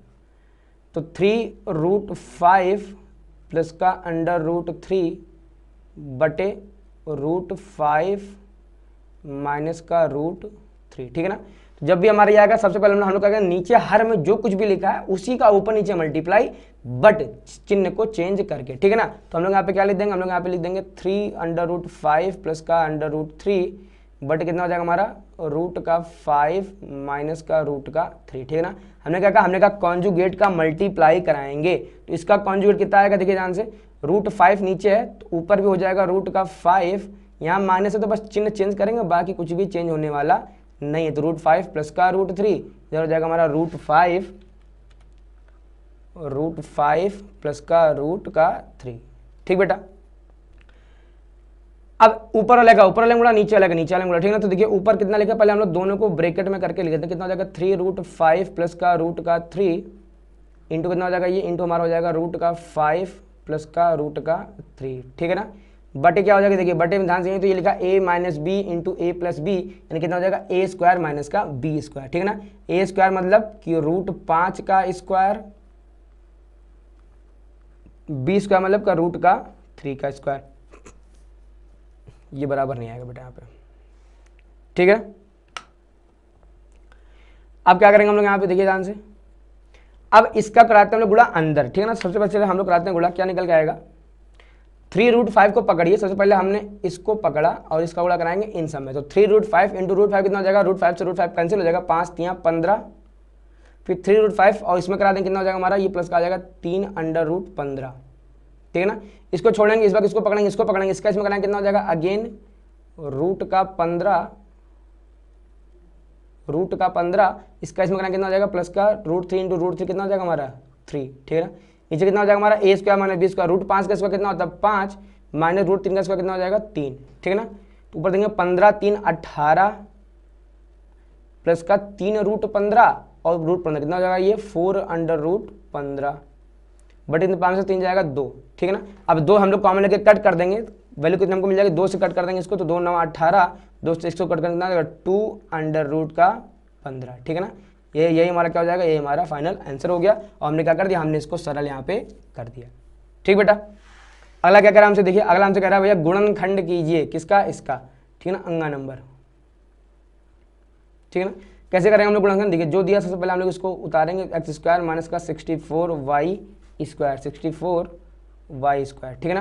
देखिए x स्क्वायर को हम लोग सबसे पहले यहाँ पे मेंशन करेंगे x का होल स्क्वायर माइनस 64 किसका स्क्वायर होता है, हम लोग कह देंगे 8 का, और y स्क्वायर को हम लोग लिख सकते हैं 8y और इसका क्या हो जाएगा हमारा होल स्क्वायर, ठीक है ना। एक हो जाएगा a स्क्वायर माइनस का b स्क्वायर, आंसर क्या हो जाएगा a plus B A minus B, ठीक है ना। तो हम लोग यहाँ पे क्या लिख देंगे भैया a प्लस बी यानी x प्लस का 8y, a माइनस बी यानी कितना x माइनस का 8y, और ये हमारा क्या हो गया आंसर हो गया, ठीक है ना। बट बेटा चूंकि अभी आपको 2-3 लाइन और यहाँ पे भरनी है ना, तो हमने कहा था कि अगर 2 नंबर का सवाल है तो कम से कम 4 से 5 लाइन तो आपका मकसद होना चाहिए, भरना ही भरना है, ठीक है ना। तो हम लोग यहाँ पे लिखेंगे क्या, ठीक है ना। देखिए लिखना क्या है, किस सवाल को कितना घसीटना है, ये आपका कॉमन सेंस ही आपको सिखाएगा, ये कोई टीचर आपको सिखा नहीं सकता है, ठीक है ना। हालांकि हम लोग अपनी ऑफलाइन में प्रयास करते हैं कि हर बच्चे को हम लोग रट्टा ना मरवाएं कि लिखना क्या, लास्ट में हम बच्चों को समझा देते हैं, फिर बच्चों को कहते हैं बेटा आप अपने दिमाग से लिखो कि भैया इसमें करना क्या है, ठीक है ना। तो हम लोग देखिए अब इसको हमने कहा अब इसमें 2-3 लाइन हमको और बढ़ानी, कैसे बढ़ाएंगे, हम लोग यहाँ लिखेंगे क्या, हम लोग यहाँ लिखेंगे कि हम जानते हैं कि, अब इसके बाद आप आ जाएंगे अगली लाइन में। अब अगली लाइन में हम लोग क्या लिख देंगे, हम जानते हैं कि a square minus B square is equal to a plus B into A minus B, ठीक है ना, समझ में आ गया, ये हो गया। अच्छा अगर अभी भी अगर आपका लाइन नहीं भरा हो तो हम लोग यहाँ पे एक चीज़ और लिख सकते हैं क्या, अतः करके, क्या कि अतः एक्स स्क्वायर माइनस का 64y स्क्वायर बराबर हो किसके x प्लस का 8y इंटू एक्स माइनस का 8y, ठीक बेटा। ये आपका क्या हो जाएगा, आपका फाइनल आंसर हो गया, ठीक है ना। देखिए अगला हमसे क्या करा, अगला और लास्ट है हमारा पहले का। देखिए आपको कोई भी 5 करने थे, ठीक है ना, बट मुझे सारे बताने पड़ेंगे, क्यों, क्योंकि मुझे नहीं पता ना कि आप में से किस बच्चे ने स्टार्टिंग के 5 लगाए या किसने से लास्ट के 5 लगाए, ठीक है ना। तो एज अ टीचर मेरा काम है सभी सवालों को बताना, ताकि अगर किसी बच्चे ने 4 नंबर भी लगाया तो उसका ये भी गलत ना हो, ठीक है ना। अब हम लोग इसको लगाएंगे जैसे 105 गुणे 106, ठीक है ना। देखिए कैसे लगाएंगे, लेकिन यहाँ पे 4 नंबर 105 गुणे 106, देखिए 105 को अगर मैं लिख दूँ यहाँ पे 100 प्लस 5 कोई दिक्कत नहीं होगी, इंटू 106 को मैं क्या लिख दूँ यहाँ से 100 प्लस का 6 कोई दिक्कत नहीं होगी। अब 100 को पकड़ेंगे, इन दोनों में कराएंगे, 100 इंटू 100 करा देंगे कितना हो जाएगा, देखिए 1 2 3 4 0, 100 को गुणा 6 में कराएंगे कितना हो जाएगा 600, 5 को इसमें कराएंगे कितना हो जाएगा हमारा 500, फिर 5 करने 6 में कितना हो जाएगा हमारा ये 30, सॉरी यहाँ 20 में क्या रहेगा प्लस रहेगा, ठीक बेटा। अब देखिए अब इन सबको हमें जोड़ के लिख देना है बस, कितना हो जाएगा, हो गया ये हमारा 10,000 प्लस 6 5 1100, 1100 कितना हो जाएगा 1130, तो 1130, ठीक है ना। देखिए 30 1100 यानी जोड़ेंगे कितना हमारा, ठीक है ना, 11,130, यही हमारा क्या हो गया फाइनल आंसर हो गया, ठीक बेटा। तो ये था आपका खंड भाग का सवाल नंबर पहला, है ना, कि किस तरीके से आपको करने थे। देखते हैं हम लोग सवाल नंबर दूसरा आपसे क्या कह रहा है, दूसरा हमसे कह रहा है कि कोई 3 खंड हल करो। खैर हमें सारे करके दिखाने, ठीक है ना। क्या कह रहा है हमसे, सबसे पहले वो कह रहा बिंदुओं 0,5, 6,-5, 3,4 और -2,-3 को ग्राफ पर दर्शाइए, ठीक है ना। अब एग्जाम में आप ग्राफ तो लेके जाते नहीं होंगे, तो ये जो ग्राफ है ये आपको मांगना पड़ेगा अपने टीचर से, है ना। आपकी जिस भी आपके क्लास में जिस भी टीचर की आपकी ड्यूटी लगी है, आप उससे कहेंगे सर प्लीज़ प्रोवाइड ग्राफ, ठीक है ना, तो वो प्रोवाइड करा देंगे। बट कई बच्चों ने बताया कि ग्राफ नहीं मिला, तो उन बच्चों ने कॉपी पर ही बना दिया। हालांकि टीचर को ऐसा नहीं करना चाहिए। अब टीचर ने ग्राफ बच्चों को क्यों नहीं दिया वो तो टीचर ही समझ पाएगा, ठीक है ना। बट अगर आपको ग्राफ नहीं भी मिला है ना, तो हम लोग थोड़े से स्मार्ट बच्चे, हम लोग क्या करते हैं, हम लोग कॉपी में हम लोग उसको ऐसे खींच लेंगे और अपने मन से हम लोग दूरी मानना शुरू कर देंगे। ये 1 है, ये वाली 1 है, ये वाली 2 है, ये वाली 3 है, ये वाली 4 है, ऐसे इधर मानेंगे, ऐसे हम लोग इधर मान लेंगे, ठीक है ना। ऐसे हम लोग हर जगह हम लोग अपनी अपनी दूरी क्या हम लोग मान के इसको सारे बिंदुओं को निकालना शुरू कर दें, ठीक है ना। फिलहाल हमारे पास ग्राफ है, चलिए हम लोग ग्राफ में चलते हैं और देखते हैं कि कैसे हम लोग ग्राफ में इन बिंदुओं को ग्राफ पर दर्शाएंगे। अच्छा, और हमें जो खा नंबर है हमें इसका आलेख भी ग्राफ पर खींचना है। फिलहाल हम लोग चलते हैं का नंबर के लिए, हम लोग इसको ग्राफ पर दर्शाने का प्रयास करते हैं। हम लोग ग्राफ में आ गए बेटा, ठीक है ना। जिन जिन बिंदुओं को हमको यहाँ पे दर्शाना है हमने यहाँ पे उनको प्रॉपर लिख भी लिया, ठीक है ना। तो चलिए सबसे पहले हम लोग यहाँ बिंदु की बात करते हैं। बिंदु हमारा क्या है 0,5, ठीक है ना। अब देखिए चूंकि हमारा एक्स अक्ष कैसा है, एक्स अक्ष का जो निर्देशांक वो क्या है 0, ठीक है ना। तो जब भी हमारा एक्स अक्ष का निर्देशांक 0 होता है, इसका मतलब क्या होता है कि हमको एक्स अक्ष पे जाना ही नहीं है, ठीक है ना। तो जब एक्स अक्ष पे जाना नहीं है तो आप देखेंगे हम लोग वाई पे कितना जाना है, वाई पे जाना है 5। अच्छा, वाई के किस दिशा में जाना है 5, तो वाई की धनात्मक दिशा में जाना है 5, ठीक है ना। तो हमने आपको बताया था ये जो मूल बिंदु हमारा होता है, हमारी पोजीशन यही होती है, ठीक है ना। हमको यहाँ से ना एक्स पे तो जाना ही नहीं, क्योंकि उसने मना कर दिया एक्स पे कितना है 0, यानी एक्स पे आपको बिल्कुल भी कदम नहीं चलना है। अच्छा, वाई पे जाना है 5, लेकिन वाई पे किधर, धनात्मक वाले में 5, ठीक है ना। तो हम यहाँ से बढ़ेंगे ऊपर 5 खाने, ठीक है ना। तो ये 1 खाना, ये 2 खाना, ये 3 खाना, ये 4 खाना, ये क्या हमारा निकल जाएगा, ये हमारा निकल जाएगा 0,5, ठीक है ना। इसको कोई आप नामकरण जरूर कर देना। ये बिंदु हो गया हमारा ए, ठीक है। अगला हम कह रहा है 6,5, देखिए आप ध्यान से एक्स पे जाना है कितना 6 जाना है, ठीक है ना। तो हमने कहा हमारी पोजीशन जो है वो हमारी पोजीशन क्या है, हमारी मूल बिंदु है, ठीक है ना। हम हमेशा मूल बिंदु पे खड़े रहते हैं। तो हमको जाना भैया 6 -5 एक्स पे चलना है प्लस का 6 खाने। तो हम लोग यहाँ हैं, यहाँ से हम लोग बढ़ेंगे एक्स की धनात्मक दिशा की तरफ 6 खाने। तो धनात्मक दिशा हमारी ये वाली होती है। तो हम लोग यहाँ चलेंगे सबसे पहला 1 2 3 4 5 और ये कहाँ आ गए 6 खाने आ गए। फिर हमको वाई पे जाना है, कहाँ पे, हमको वाई पे जाना है 5 खाना जाना है, लेकिन हमारा वाई कैसा है -5। इसका मतलब क्या हो गया, वाई पे जाना है बट निगेटिव साइड की तरफ जाना, ठीक है ना। अब यहाँ से जाएंगे वाई, तो वाई की निगेटिव साइड कौन सी है, नीचे की तरफ। तो नीचे आएंगे 5 खाने, ठीक है। यहाँ से आएंगे 1 खाना, ये 2 खाना, ये 3 खाना, ये 4 और ये हमारा कितना निकल के आ जाएगा, ये हमारा निकल के आ गया 5 खाना, ठीक बेटा। ये कितना आ गया हमारा 5, इसको हमने नामकरण कर देंगे 6,-5। अगर 3,4, तो हमने कहा सबसे पहली पोजीशन हमारी क्या है, यहाँ पे कितना आना, एक्स पे कितना आना 3, और एक्स की कौन सी दिशा में आना है, तो प्लस की दिशा में आएंगे। प्लस की दिशा में 3, 1 खाना 2 खाना 3 खाना जाना। वाई में कितना 4, अच्छा वाई में भी कहाँ प्लस की माइनस, तो चूंकि यहाँ हमारा देखिए वाई प्लस का है तो हम लोग क्या करेंगे +4 बढ़ेंगे, ठीक है ना। तो यहाँ से बढ़ेंगे +4 तो हो जाएगा 1 2 3 और ये 4, ये जो हमारा बिंदु निकल के आया ये बिंदु हमारा क्या है 3,4, ठीक है ना। अगला आंसर क्या -2,-3, ठीक है ना। हम लोग यहाँ पे हैं। अच्छा, x कैसा हमारा -2, तो हम लोग x की तरफ तो चलेंगे, लेकिन कितना खाने 2 खाने माइनस की तरफ, ठीक है ना। तो आएंगे 1 और 1 2। अच्छा, y भी हमारा कैसा माइनस, तो यानी कहाँ जाएंगे, y में भी निगेटिव साइड, यानी कहाँ जाएंगे नीचे आ जाएगा 1 ये 2 और ये क्या आ जाएगा हमारा 3। यहाँ से हम लोग क्या लिख देंगे, यहाँ से हम लोग लिख देंगे -2, -3 और इसको भी कुछ नामकरण कर दीजिए। ये बिंदु ए था, ये बिंदु बी है, ये बिंदु सी नाम दे दीजिए, इसको बिंदु नाम दे दीजिए कितना डी हो गया, ठीक बेटा। तो ये आपने सारे बिंदु आपने ऐसे दर्शा दिए, ठीक है ना। ये आसान है, इसमें कुछ भी कठिन नहीं है। अगर आपको ग्राफ वाला चैप्टर नहीं आता, आप फिर वही प्लेलिस्ट में आप जाइए, मैंने एकदम डिटेल में मैंने पढ़ा रखा है ना, एकदम डिटेल। उससे ज़्यादा डिटेल वीडियो आपको कहीं भी देखने को नहीं मिलेगा, ठीक है ना। तो आप वहाँ पे जाइए, आप अच्छे से इन चीज़ों को समझने का प्रयास करिए, ठीक है ना। चलते हैं हम लोग अगले क्वेश्चन में। आज देखते हैं हम लोग अगला क्या कह रहा है x + 2i = 6 का आलेख खींचा। आलेख मतलब कि भैया इसका ग्राफ आप खींच के दिखाए, ठीक है ना। तो जब भी कोई भी हमको समीकरण दिया रहेगा तो हमारा सबसे पहला काम क्या रहता है, हमारा सबसे पहला काम रहता है उस समीकरण से बिंदुओं को ज्ञात करना, ठीक है ना। तो ये समीकरण दिया है, इस समीकरण से हमको 2 बिंदु चाहिए, ठीक है ना, क्योंकि 2 बिंदुओं से होकर केवल और केवल एक ही रेखा गुजरती है और वो रेखा किसकी होगी, इसकी होगी, ठीक है ना। तो सबसे पहले हमारा काम करेंगे हम बिंदुओं को फाइंड आउट करना। कैसे करते हैं फाइंड आउट, सबसे पहले हमारा काम क्या, माना x = 0, ठीक है ना। तब जब हम लोग यहाँ पुट कर देंगे x = 0, तब ये 0 हो जाएगा पूरा, तब 2 का भाग जाएगा, तब y का मान कितना निकल के आ जाएगा हमारा 3, ठीक है ना। देखिए अगर आप ये डायरेक्ट नहीं कर पा रहे हैं तो भी कोई दिक्कत की बात नहीं है, हम लोग उसको यहाँ रख के सॉल्व करके दिखा भी सकते हैं, ठीक है ना। हम लोग यहाँ पुट कर देंगे, कितना हो जाएगा हमारे 0 प्लस का 2y बराबर का 6, अब 2 का भाग दे देंगे तो y का मान कितना आ जाएगा 3, ठीक है ना। हम लोग यहाँ लिखेंगे क्या, अतः बिंदु,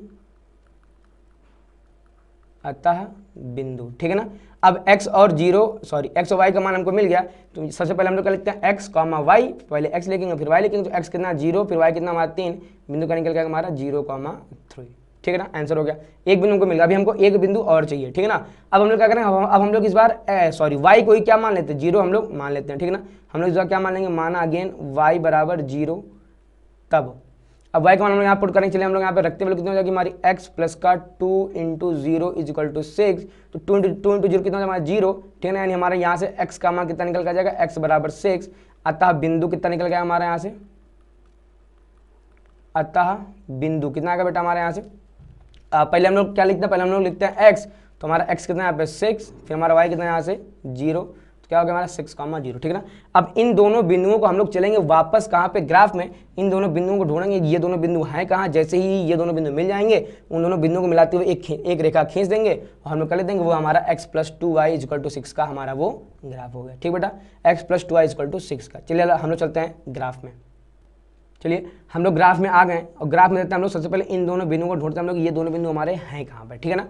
तो ये 0,3, तो हम लोग सबसे पहले हम लोग मूल बिंदु पे खड़े हैं, x 0 है तो x पे जाना ही नहीं, y पे कितना चलना है हमको 3 खाने, ठीक है ना। अच्छा y पे भी कैसा हमारा धनात्मक दिशा में चलना है, तो हम लोग चलेंगे ऊपर की तरफ 3 खाने, 1 2 और 3, ये जो पॉइंट हमको दिख गया ये वाला पॉइंट हमारा कितना है, ये वाला पॉइंट हमारा कितना, ये वाला पॉइंट हमारा है 0,3, ठीक है ना।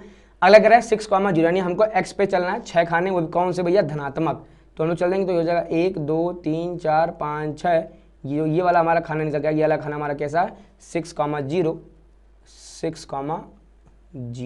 ठीक है ना। अच्छा y पे जाना नहीं क्योंकि हमारा y कैसा है यहाँ पे 0 है, हम लोग क्या कर देंगे, इन्हीं दोनों बिंदुओं को मिलाते हुए एक रेखा ड्रॉ कर देंगे और वही हमारा क्या निकल के आ जाएगा, वही हमारा फाइनल आंसर निकल के आ जाएगा, ठीक है ना। चलिए हम देखिए हम लोग खींचने का प्रयास करते हैं,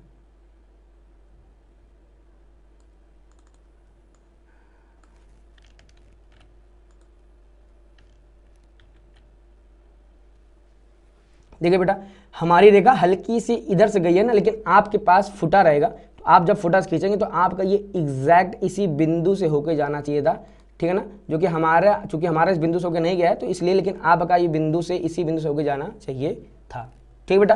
तो ये था कि किस तरीके से हम लोग खींचते हैं। अच्छा इसके बाद आपको एक काम और करना रहेगा, यहाँ पे जैसे ही आप किसी समीकरण का ग्राफ खींचिए, हमने आपको बताया था कि आपकी हैबिट में एक चीज़ यहाँ पे होनी चाहिए, और वो हैबिट हमने बताया था, हैबिट क्या होना चाहिए यहाँ पे कि भैया x जिस भी ये इसका रहेगा हम लोग इसके ऊपर मेंशन कर देंगे क्या, x plus 2y is equal to 6, ठीक है ना। ये आपका आंसर हो गया। बिंदु आप चाहो तो इस बिंदु को नाम दे दो, बिंदु A है, ये वाला बिंदु B है, ये आपका क्या होगा परफेक्ट आंसर, आपको full out of full marks यहाँ पे मिल जाएंगे, ठीक बेटा।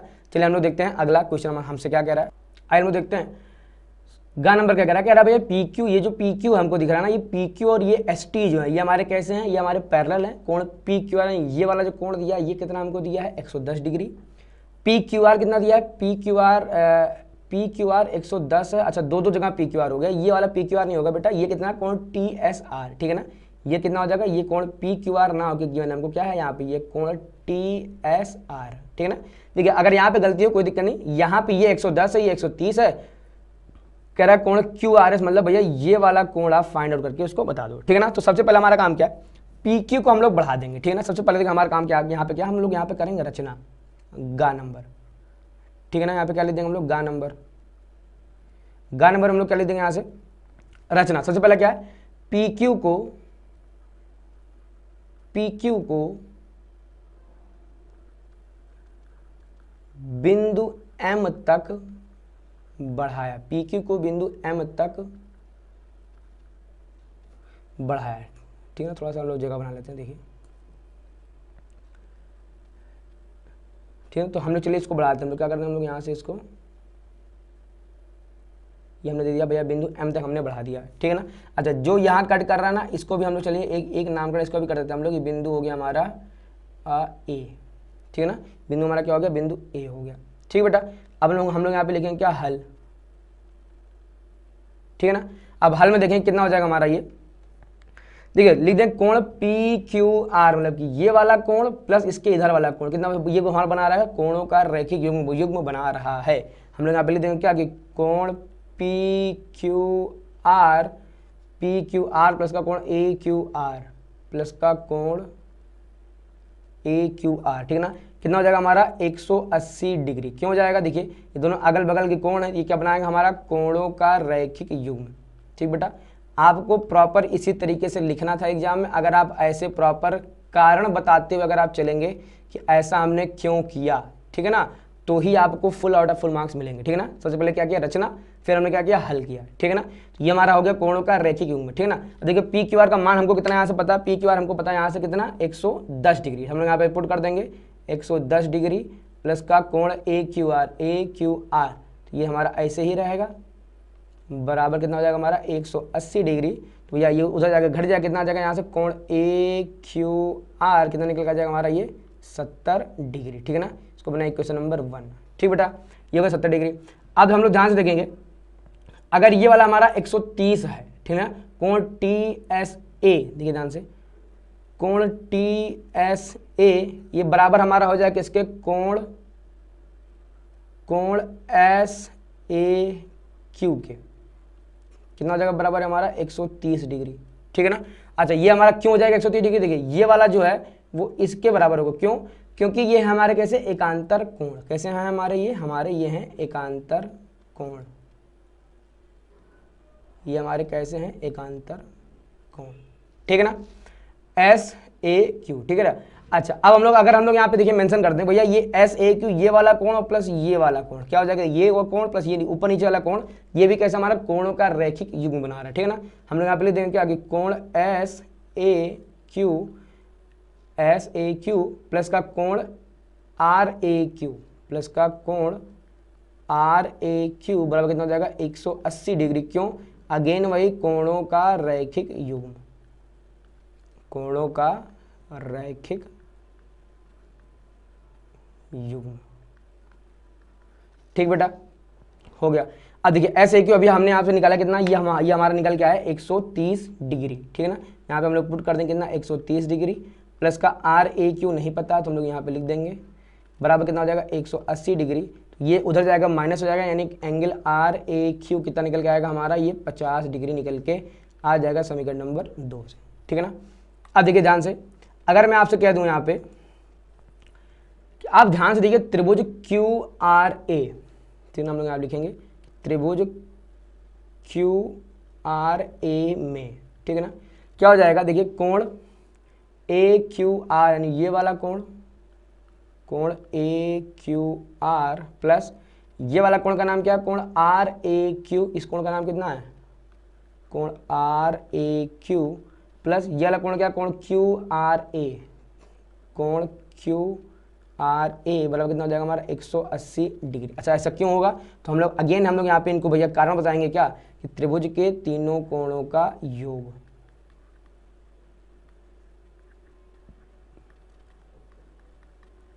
त्रिभुज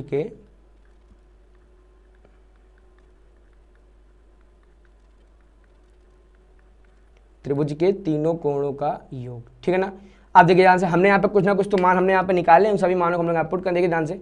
ए क्यू आर कितना निकाला 70 डिग्री, ये कितना हमारा आ जाएगा 70 डिग्री। ठीक है ना, प्लस आर ए क्यू कितना हमने निकाला यहाँ से 50 डिग्री प्लस प्लस का क्यू आर ए, ये तो हमें फाइंड आउट करना है। तो क्यू आर ए कितना जाएगा बराबर का 180 डिग्री, तो 70 50 120 उधर जाएगा घट जाएगा, यानी कोण क्यू आर ए कितना निकल कर जाएगा हमारा, ये निकल कर जाएगा हमारा 60 डिग्री। ठीक है ना, 70 50 120 कितना आ जाएगा हमारा निकल के ये 60 डिग्री। ठीक है ना, अब देखिए ध्यान से, हमसे उसने क्यू आर ए नहीं पूछा था, क्यू आर ए ना पूछ के उसने हमसे क्यू आर एस पूछा था।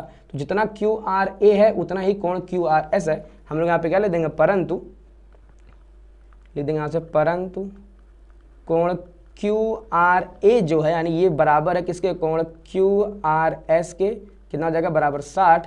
यही हमको निकालना था, यही हमारा क्या हो जाएगा फाइनल आंसर निकल के आ गया। ठीक बेटा, तो देखा आपने, हमको बस यहाँ पे त्रिभुज की प्रॉपर्टी लगानी पड़ी, हमको यहाँ पे कोणों का रैखिक युग्म लगाना पड़ा और हमको हमारा आंसर यहाँ से मिल चुका है।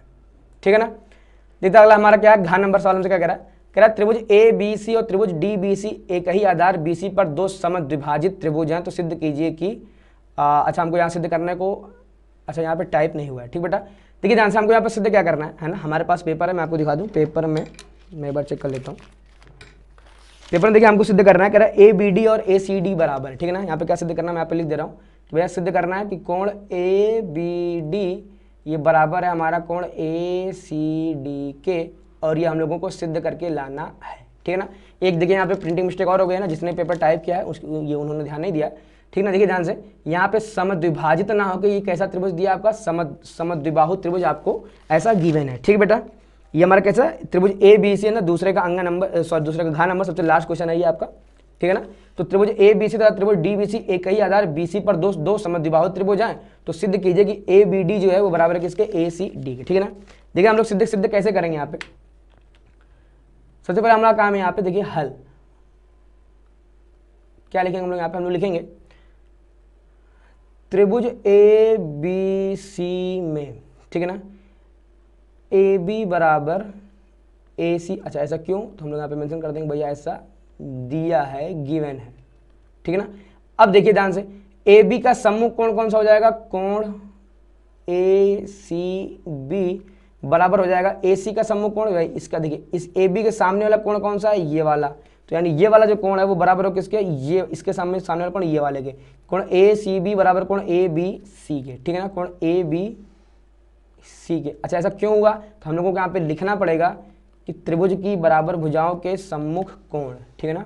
चलिए हम लोग यहाँ मेंशन कर देते हैं, क्या लिख देंगे यहाँ से, त्रिभुज की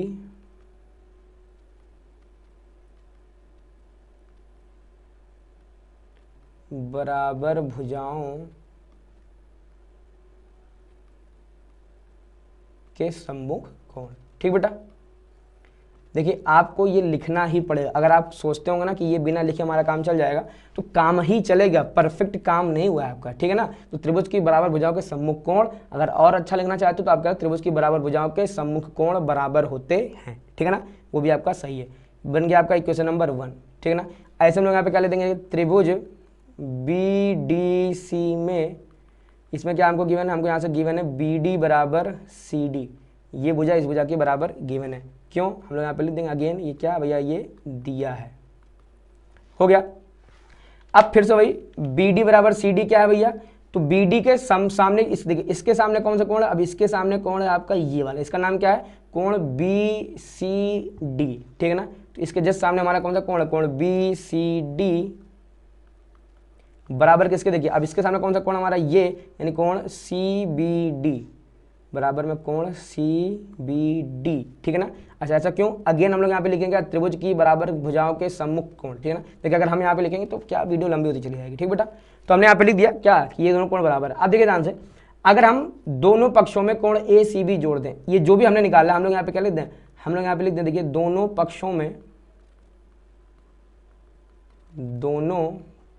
में कोण ए सी बी जोड़ने पर, दोनों पक्षों में कोण ए सी बी जोड़ने पर, तो हम लोग यहाँ भी जोड़ देंगे, चलिए जोड़ते हैं, यहाँ जोड़ेंगे, देखिए कोण बी सी डी प्लस का कोण ए सी बी बराबर क्या हो जाएगा, कोण सी बी डी, कोण सी बी डी, इधर भी हमने क्या जोड़ना है, कोण ए सी बी, ठीक है ना। अब देखिए ध्यान से बी सी डी प्लस ए सी बी, देखिए ध्यान से बी सी डी ये वाला और ये वाला, तो हमारे काम का, क्योंकि दोनों अगल बगल के कोण हो गए, बी सी डी में ए सी बी, तो हमारे काम का हो गया, ठीक है ना।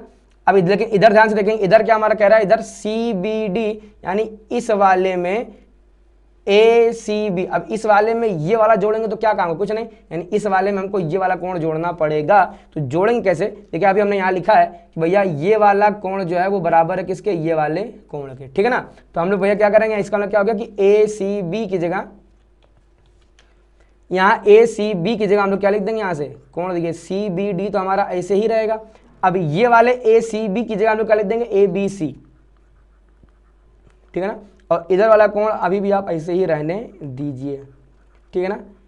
अब देखिए इन दोनों को जोड़ते, देखिए कोण बी सी डी, बहुत ध्यान से देखिए बी सी डी, यानी देखिए ये वाले कोण में अगर हम जोड़ दें ए सी बी, कौन सा कोण, ये वाला कोण अगर हम जोड़ दें, समझ रहे हैं आप, देख रहे हैं, देखिए थोड़ा सा मैं जूम करता हूँ, देखिए ध्यान से, मैंने क्या बोला, मैंने कहा ये वाले कोण में, मैंने कहा ये वाले कोण को देखिए, कोण बी सी डी, ठीक है ना, यही था हमारा, देखिए बी सी डी में क्या जोड़ना है, ए सी बी, ठीक है ना, बी सी डी में ये वाले कोण में हम लोग ए सी बी यानी ये यहाँ से लेकर यहाँ तक का अगर हम लोग कोण जोड़ देते हैं तो आप देखें ना ये कौन सा कोण हमको मिल जाएगा, ये हमको मिल जाएगा पूरा वाला कोण, ये मिल जाएगा ना पूरा वाला कोण, ठीक है। इस पूरे कोण का नाम क्या है, कोण ए सी डी, ठीक है ना। तो हम लोग यहाँ पे क्या लिख देंगे कि कोण ए सी डी बराबर है, देखिए ध्यान, अब इसको देखिए ध्यान से, C B D, C B D कौन सा, देखिए सी बी डी यानी कि ये वाले कोण में ए बी सी, देखिए ए बी सी यानी कौन सा कोण जोड़ते हैं, ये वाला कोण अगर हम लोग जोड़ देते हैं तो क्या हो जाएगा हमारा, ये कंप्लीट एंगल मिल जाएगा, यहाँ से लेके यहाँ तक का ये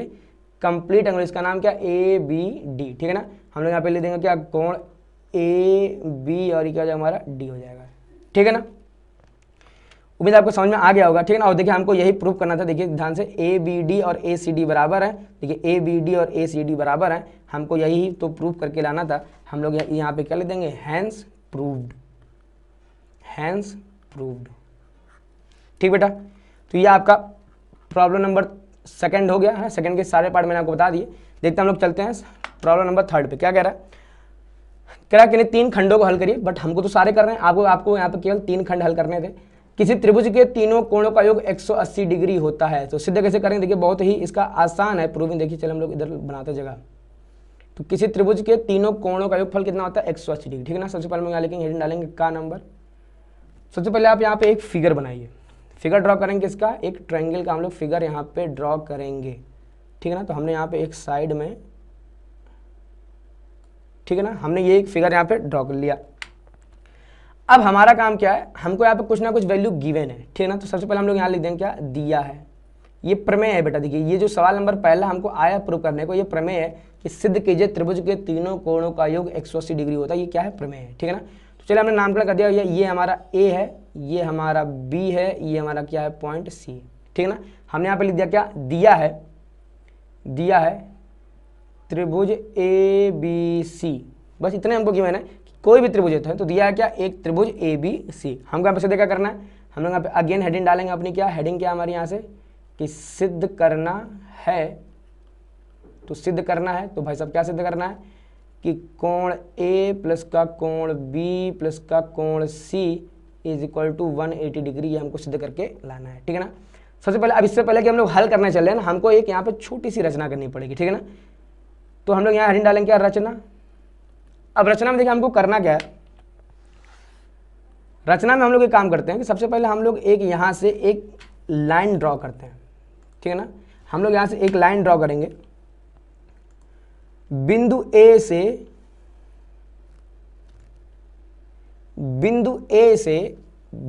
से BC के समांतर एक रेखा, अब इस रेखा का कुछ ना कुछ तो नाम भी देना पड़ेगा हमको, ठीक है ना।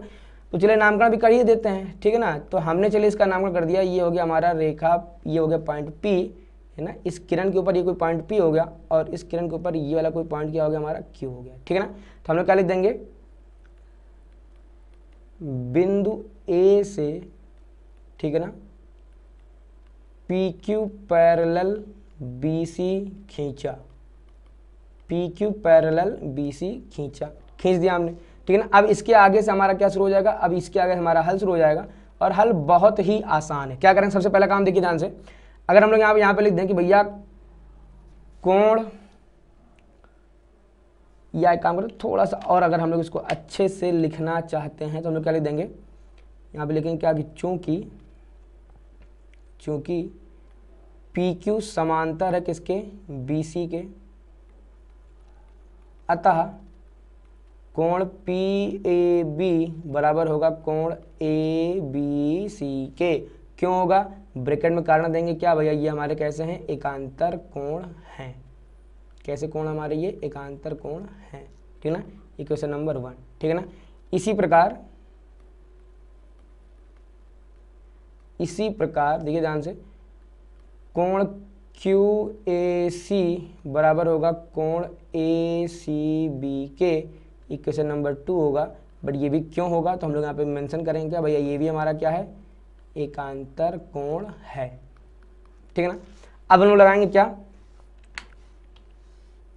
अब हम लोग यहाँ लगाएंगे कोण पी ए बी प्लस का कोण बी ए सी प्लस का कोण सी ए क्यों ना लिखे, क्यू ए सी लिखते हैं, कोण क्यू ए सी बराबर 180 डिग्री। ठीक है, कौन कौन से कोण की बात कर रहा हूँ मैं, कर रहा हूँ कोण पी ए बी यानी ये वाला कोण प्लस का ये वाला कोण प्लस का ये वाला कोण, यानी तीनों कोण मिल के क्या बना रहे, कोणों का रैखिक युग्म। तो हम लोग यहाँ पे मेंशन कर देंगे क्या, कोणों का रैखिक युग्म। ठीक बेटा, अब देखिए ध्यान से, पी ए बी की जगह क्या है हमारा ए बी सी, तो इसकी जगह हम लोग क्या ले देंगे, कोण ए बी सी। ठीक है ना। अच्छा बी ए सी तो हमारा बी ए सी ही रहेगा, इसको ऐसे ही रहने दीजिए, प्लस का कोण क्यू ए सी, कहाँ गया क्यू ए सी। ठीक है ना, ये वाला कोण क्यू ए सी हमने किसके बराबर सिद्ध किया, ए सी बी के, इसके यहाँ कितना निकल के आ जाएगा, कोण ए सी बी बराबर कितना हो गया हमारा 180 डिग्री। देखिए ए बी सी यानी ये वाला कोण आ चुका है, बी ए सी यानी ये वाला कोण आ चुका है, और ए सी बी यानी कि हमारा ये वाला कोण आ चुका है, तीनों कोणों को हमारा क्या हो गया, प्रूफ हो गया। अतः करके हम लोग सीधे क्या लिख देंगे यहाँ से, अतः अब इसको हम लोग अतः सीधे लिख दिए, कोण ए प्लस का कोण बी प्लस का कोण सी बराबर कितना हो जाएगा हमारा ये 180 डिग्री, हैंस प्रूव्ड।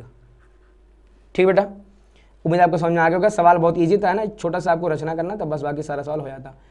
क्या कह रहा है, चतुर्भुज एबीसीडी में एसी तथा बीडी विकर्ण खींचेगा। तो अभी चतुर्भुज कैसा हमारा, किसी भी टाइप का चतुर्भुज हो सकता है। ठीक है ना, तो सिद्ध करो। अच्छा A B plus B C plus C D plus D A ये less than 2 times A C plus का बी डी। ठीक है ना, देखिए ध्यान से, तो एक काम करना पड़ेगा, इसको हमें क्या करना पड़ेगा, रफ करना पड़ेगा। ठीक बेटा, तो चलिए इसको हम लोग हटाते हैं। देखिए ध्यान से क्या हो जाएगा, अभी कोई भी चतुर्भुज चलिए हम लोग मान लेते हैं। पहले सबसे पहला हमारा काम क्या रहेगा, एक तो हमने यहाँ नंबरिंग कर दी भैया, खा नंबर हम लोग लगाने चल रहे हैं, और चलिए हमने कोई भी चतुर्भुज हमने यहाँ पे ड्रॉ कर लिया।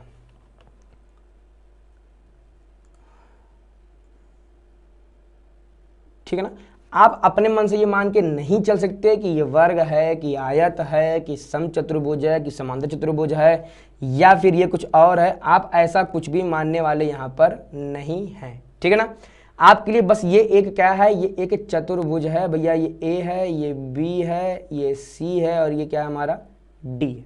ठीक है ना, अब इसके विकर्ण भी हमको ड्रॉ करने हैं। ठीक है ना, तो चलिए हम लोग इसके विकर्ण भी ड्रॉ करने हैं।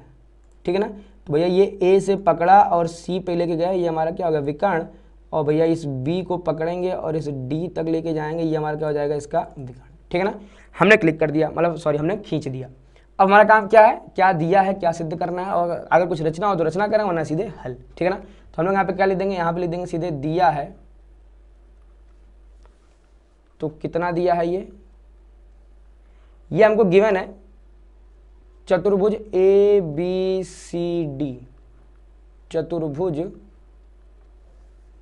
A B C D.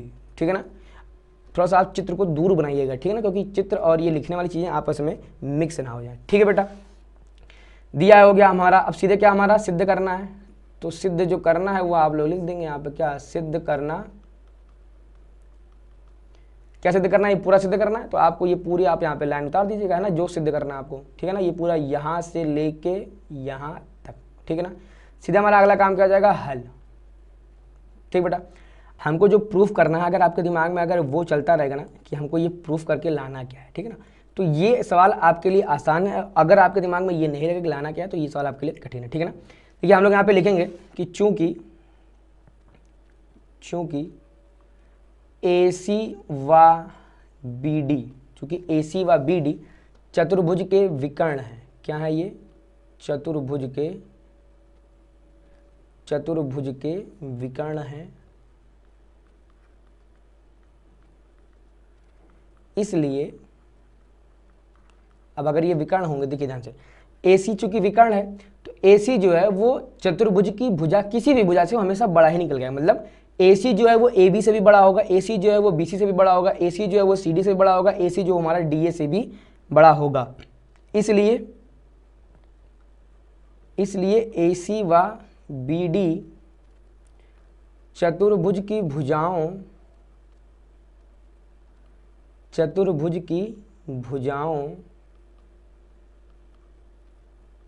से बड़े होंगे।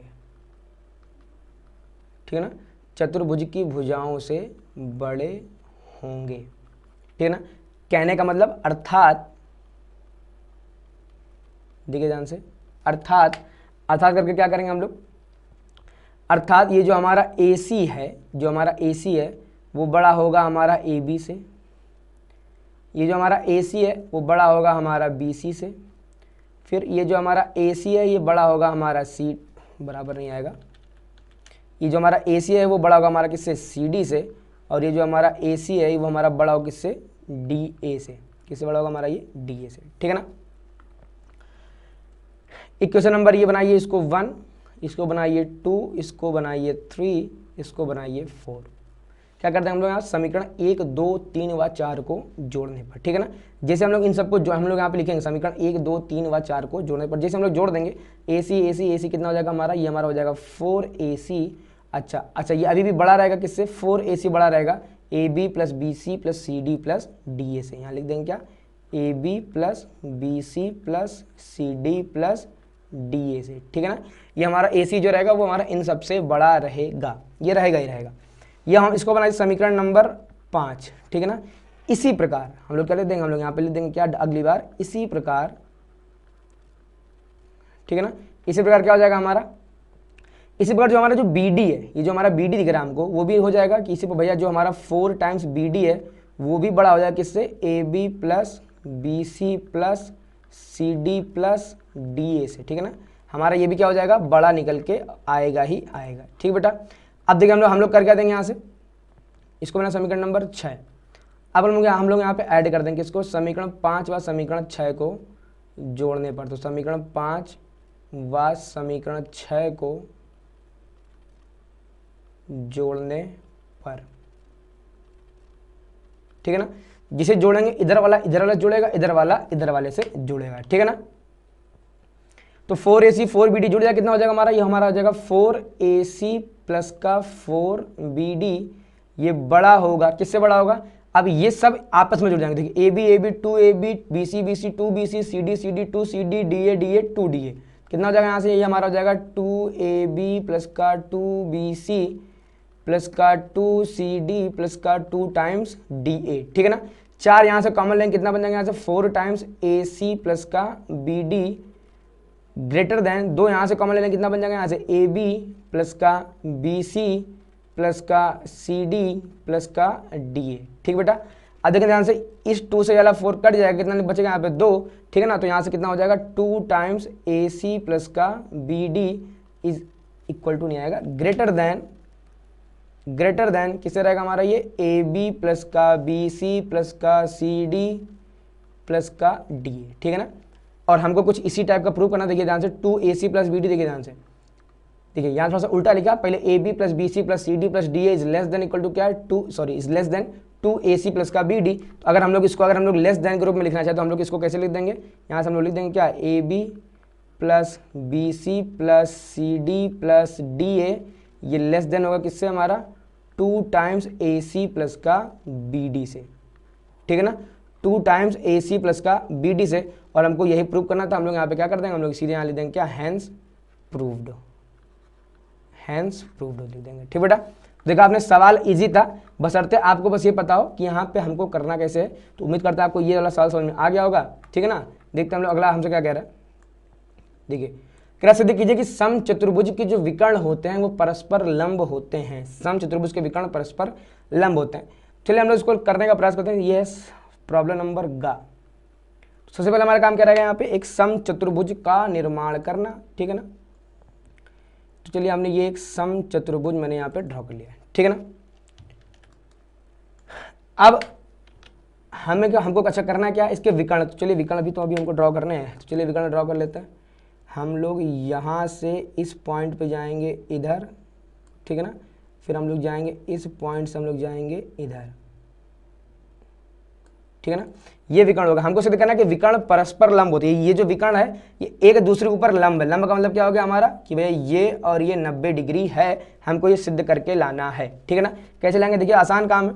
सबसे पहला हमारा काम यहाँ पे क्या रहेगा, सबसे पहला हमारा यहाँ पे काम है कि सबका नामकरण करना। ये हो गया हमारा A, ये हो गया हमारा B, ये हो गया हमारा C, ये हो गया हमारा D। ठीक है ना, हम लोग यहाँ पे क्या लिखेंगे, सबसे पहला काम हमारा यहाँ पे दिया है। ठीक है ना, तो क्या दिया है, देखिए चूंकि ए बी सी डी क्या है हमारा एक सम चतुर्भुज है, ए बी सी डी क्या हमारा सम चतुर्भुज है, ठीक है ना। तो हम लोग क्या कर देंगे, दिया है कि भैया ए बी बराबर है बी सी के बराबर है सी डी के बराबर है डी ए के, मतलब क्या, क्योंकि इसकी चारों भुजाएं आपस में बराबर हैं, ऐसा ये दे रखा है, ठीक है ना। फिर हमको यहाँ पे सिद्ध करना है, क्या सिद्ध करना है, इसकी मतलब हेडिंग डालेंगे यहाँ से, तो सिद्ध करना, तो सीधे यहाँ पे क्या करना है कि इसके विकर्ण परस्पर लंब होते हैं, ठीक है ना। तो हम किसी भी एक कोण को लिख देते हैं, चलिए हम लोग यहाँ पे क्या लिखते हैं कि कोण बी ए डी बराबर 90 डिग्री, सॉरी इसको नाम तो दिया ही नहीं ना, इसको हमने नामकरण कर दिया कोण, सॉरी बिंदु ओ, तो कोण बी ओ ए बराबर कितना सिद्ध कर दीजिए हम लोग 90 डिग्री, तो कोण बी ओ ए बराबर, ठीक है ना बेटा। आप देखिए हल, देखिए 90 हम कैसे लाएंगे, पहले आप थोड़ा सा एक साइकोलॉजिकल आप समझने का प्रयास करें, हम कैसे लाएंगे, अगर एनी हाउ तरीके से मैं क्या प्रूव कर देता हूँ भैया, ये वाला जो कोण है वो ये वाले कोण के कैसा हमारा इक्वल है, ये कोण के कैसा है हमारा इक्वल है, अगर हमने ये सिद्ध कर दिया, ठीक है ना। तो हम लोग यहाँ से क्या सिद्ध कर पाएंगे कि चूंकि ये दोनों कोण इक्वल हैं, तो फिर हम लोग सिग्मा लगाएंगे कोणों का रैखिक युग्म, फिर हम लोग क्या प्रूव करेंगे, ये दोनों कोण हमारे 90-90 आएंगे, ठीक है ना। अब 90-90 आएंगे तो देखिए सबसे पहले हम लोग यहाँ पे क्या लिखेंगे कि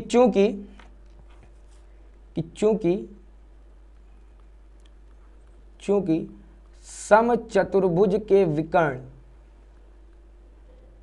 चूंकि समचतुर्भुज के विकर्ण एक दूसरे को समद्विभाजित करते हैं, एक दूसरे को क्या करते हैं, ये समद्विभाजित करते हैं, अतः, ठीक ना, अतः क्या हो जाएगा हमारा ओ ए बराबर ओ सी बराबर ओ बी बराबर ओ डी, अतः ओ ए बराबर ओ बी बराबर ओ सी बराबर ओ डी, ठीक है ना। यानी ये चारों जो टुकड़े होंगे, चारों टुकड़े आपस में कैसे होंगे, हमारे बराबर होंगे, ठीक है ना। अच्छा, इनको बराबर हम लोग प्रूफ भी कर सकते हैं, इनको बराबर हम लोग प्रूफ कर भी सकते हैं, ठीक है ना। अगर देखिए अब ये सब हमने ऑलरेडी पढ़ा चुके हैं, ठीक है ना। ये डिटेल में कैसे प्रूव करके आएगा कि सम चतुर्भुज के विकर्ण एक दूसरे को समद्विभाजित करते हैं, ये कैसे प्रूव करके आएगा, बट यहाँ पे हमको ये प्रूव करने की जरूरत नहीं। अगर हम यहाँ पे ये प्रूव करने बैठ जाएंगे ना, तो अब इसको प्रूव करने में ही कम से कम हमारी 6 साल लाइनें भर जाएंगे, ठीक है ना। फिर हमको जो प्रूव करना है ये तो फिर एक अलग का खेल हो जाएगा ना हमको, ठीक है बेटा। तो अभी हमको ये प्रूव करने की जरूरत नहीं है, ठीक है ना। तो ये हो गया हमारा जो दिया है, इसको बनाया समीकरण नंबर 1, इसको बनाया समीकरण नंबर 2, ठीक है ना। अब देखिए, अब अगर हमको ये दोनों त्रिभुज, सॉरी, अगर ये दोनों कोण अगर हमको इक्वल प्रूव करने हैं तो हमको क्या करना रहेगा, हमने जब सर्वांग समता पढ़ाई थी हमने को बताया था कि अगर दो त्रिभुजों के दो कोण बराबर कर रहे हो या दो त्रिभुजों की दो भुजाएं बराबर करनी, तो हमारे पास केवल एक हथियार आता है, वो क्या, हमारी सर्वांग समता है, ठीक है ना। सर्वांग समता के जरिए बेटा हम लोग इसको भी प्रूव करते हैं, ठीक है ना। तो सर्वांग समता सबसे मोस्ट इंपॉर्टेंट है आपके लिए आज भी, और सर्वांग समता मोस्ट इंपॉर्टेंट है आपके लिए 10th में भी, ठीक है ना। तो देखिए हम लोग यहाँ लिखेंगे कि त्रिभुज ओ ए बी और ओ ए बी, यानी ये वाला त्रिभुज और त्रिभुज ओ सी बी, और त्रिभुज ओ सी बी में, ठीक है ना। देखिए ध्यान से, इसका ओ ए जो है इसके ओ सी के बराबर है, इसका ओ ए जो है वो इसके ओ सी के बराबर है। अच्छा, ऐसा क्यों, हम लोग यहाँ पे मेंशन कर देंगे भैया समीकरण नंबर 2 से, समीकरण 2 से, ठीक है ना।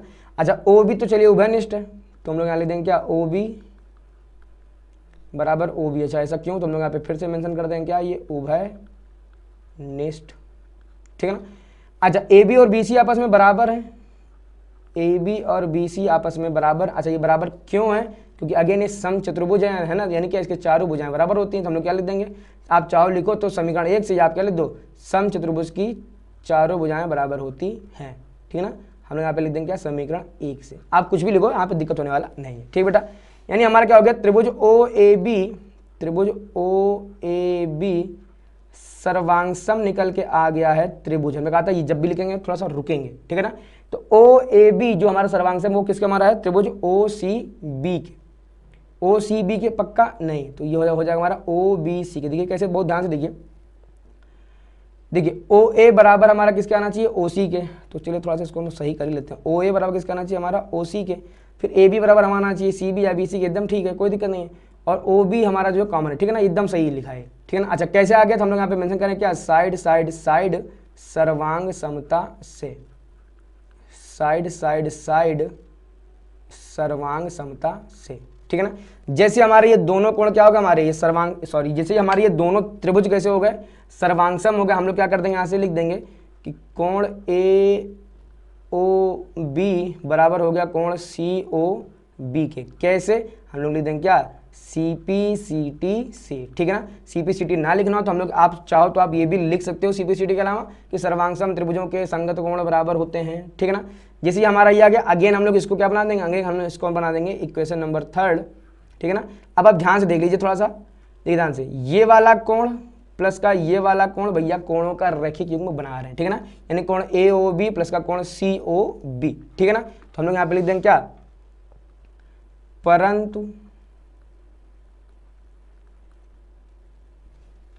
परंतु कोण लिखने की जरूरत नहीं है, परंतु कोण ए ओ बी प्लस का कोण सी ओ बी बराबर कितना आ जाएगा हमारा 180 डिग्री। अच्छा, ऐसा क्यों, हम लोग यहाँ पे लिख देंगे क्या, कोणों का रैखिक युग्म, कोणों का रैखिक युग्म, ठीक है बेटा। अब देखिए अगला क्या कर देंगे, ए O B C O B बराबर है, तो हम सी ओ बी की जगह हम लोग देखिए इसके जगह हम लोग वापस ये पुट कर देंगे, कितना हो जाएगा बराबर का 180 हो गया। 2 कोण ए ओ बी, 2 का भाग दे देंगे, कितना आ जाएगा हमारा कोण ए ओ बी कितना आ जाएगा, यहाँ से निकल के 90 डिग्री आ जाएगा, ठीक बेटा।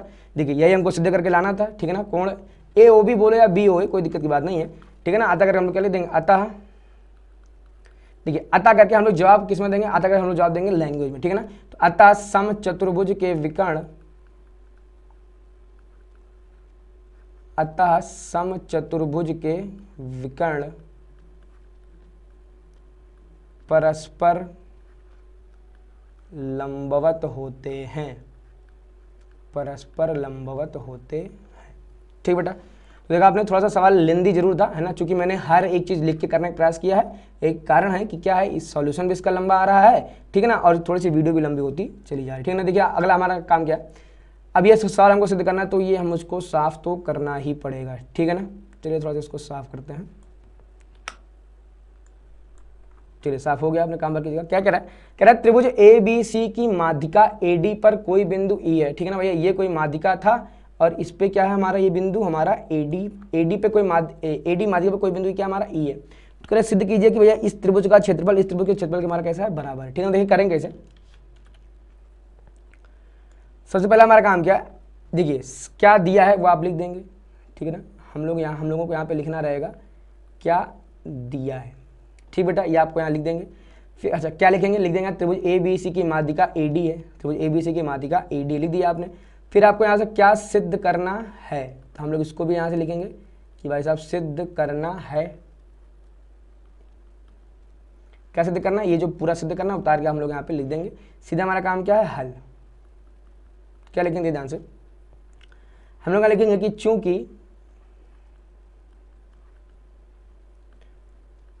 त्रिभुज की माध्यिका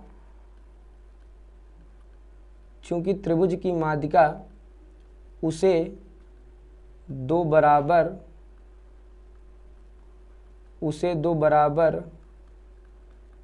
क्षेत्रफल वाले त्रिभुजों में,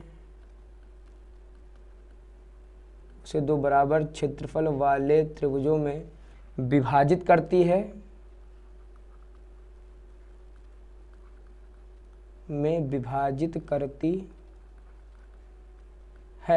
चूंकि त्रिभुज की माध्यिका उसे दो बराबर क्षेत्रफल वाले त्रिभुजों में विभाजित करती है, अतः,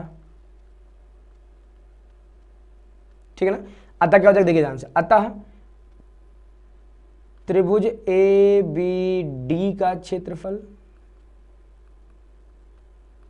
ए बी डी का क्षेत्रफल बराबर उसके त्रिभुज ए सी डी का क्षेत्रफल, त्रिभुज ए सी डी का इक्वेशन नंबर 1, ठीक बेटा, बड़े आराम से लिख दिया हमने। अब देखिए ध्यान से, ये तो जैसे देखिए अभी पूरे बड़े वाले की तो माध्यिका थी ए डी जो है वो त्रिभुज बी ई सी की भी माध्यिका होगी, ठीक है ना। हम लोग यहाँ पे लिखेंगे, क्या लिखेंगे कि चूंकि बिंदु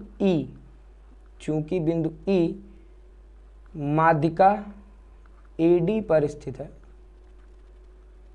माध्यिका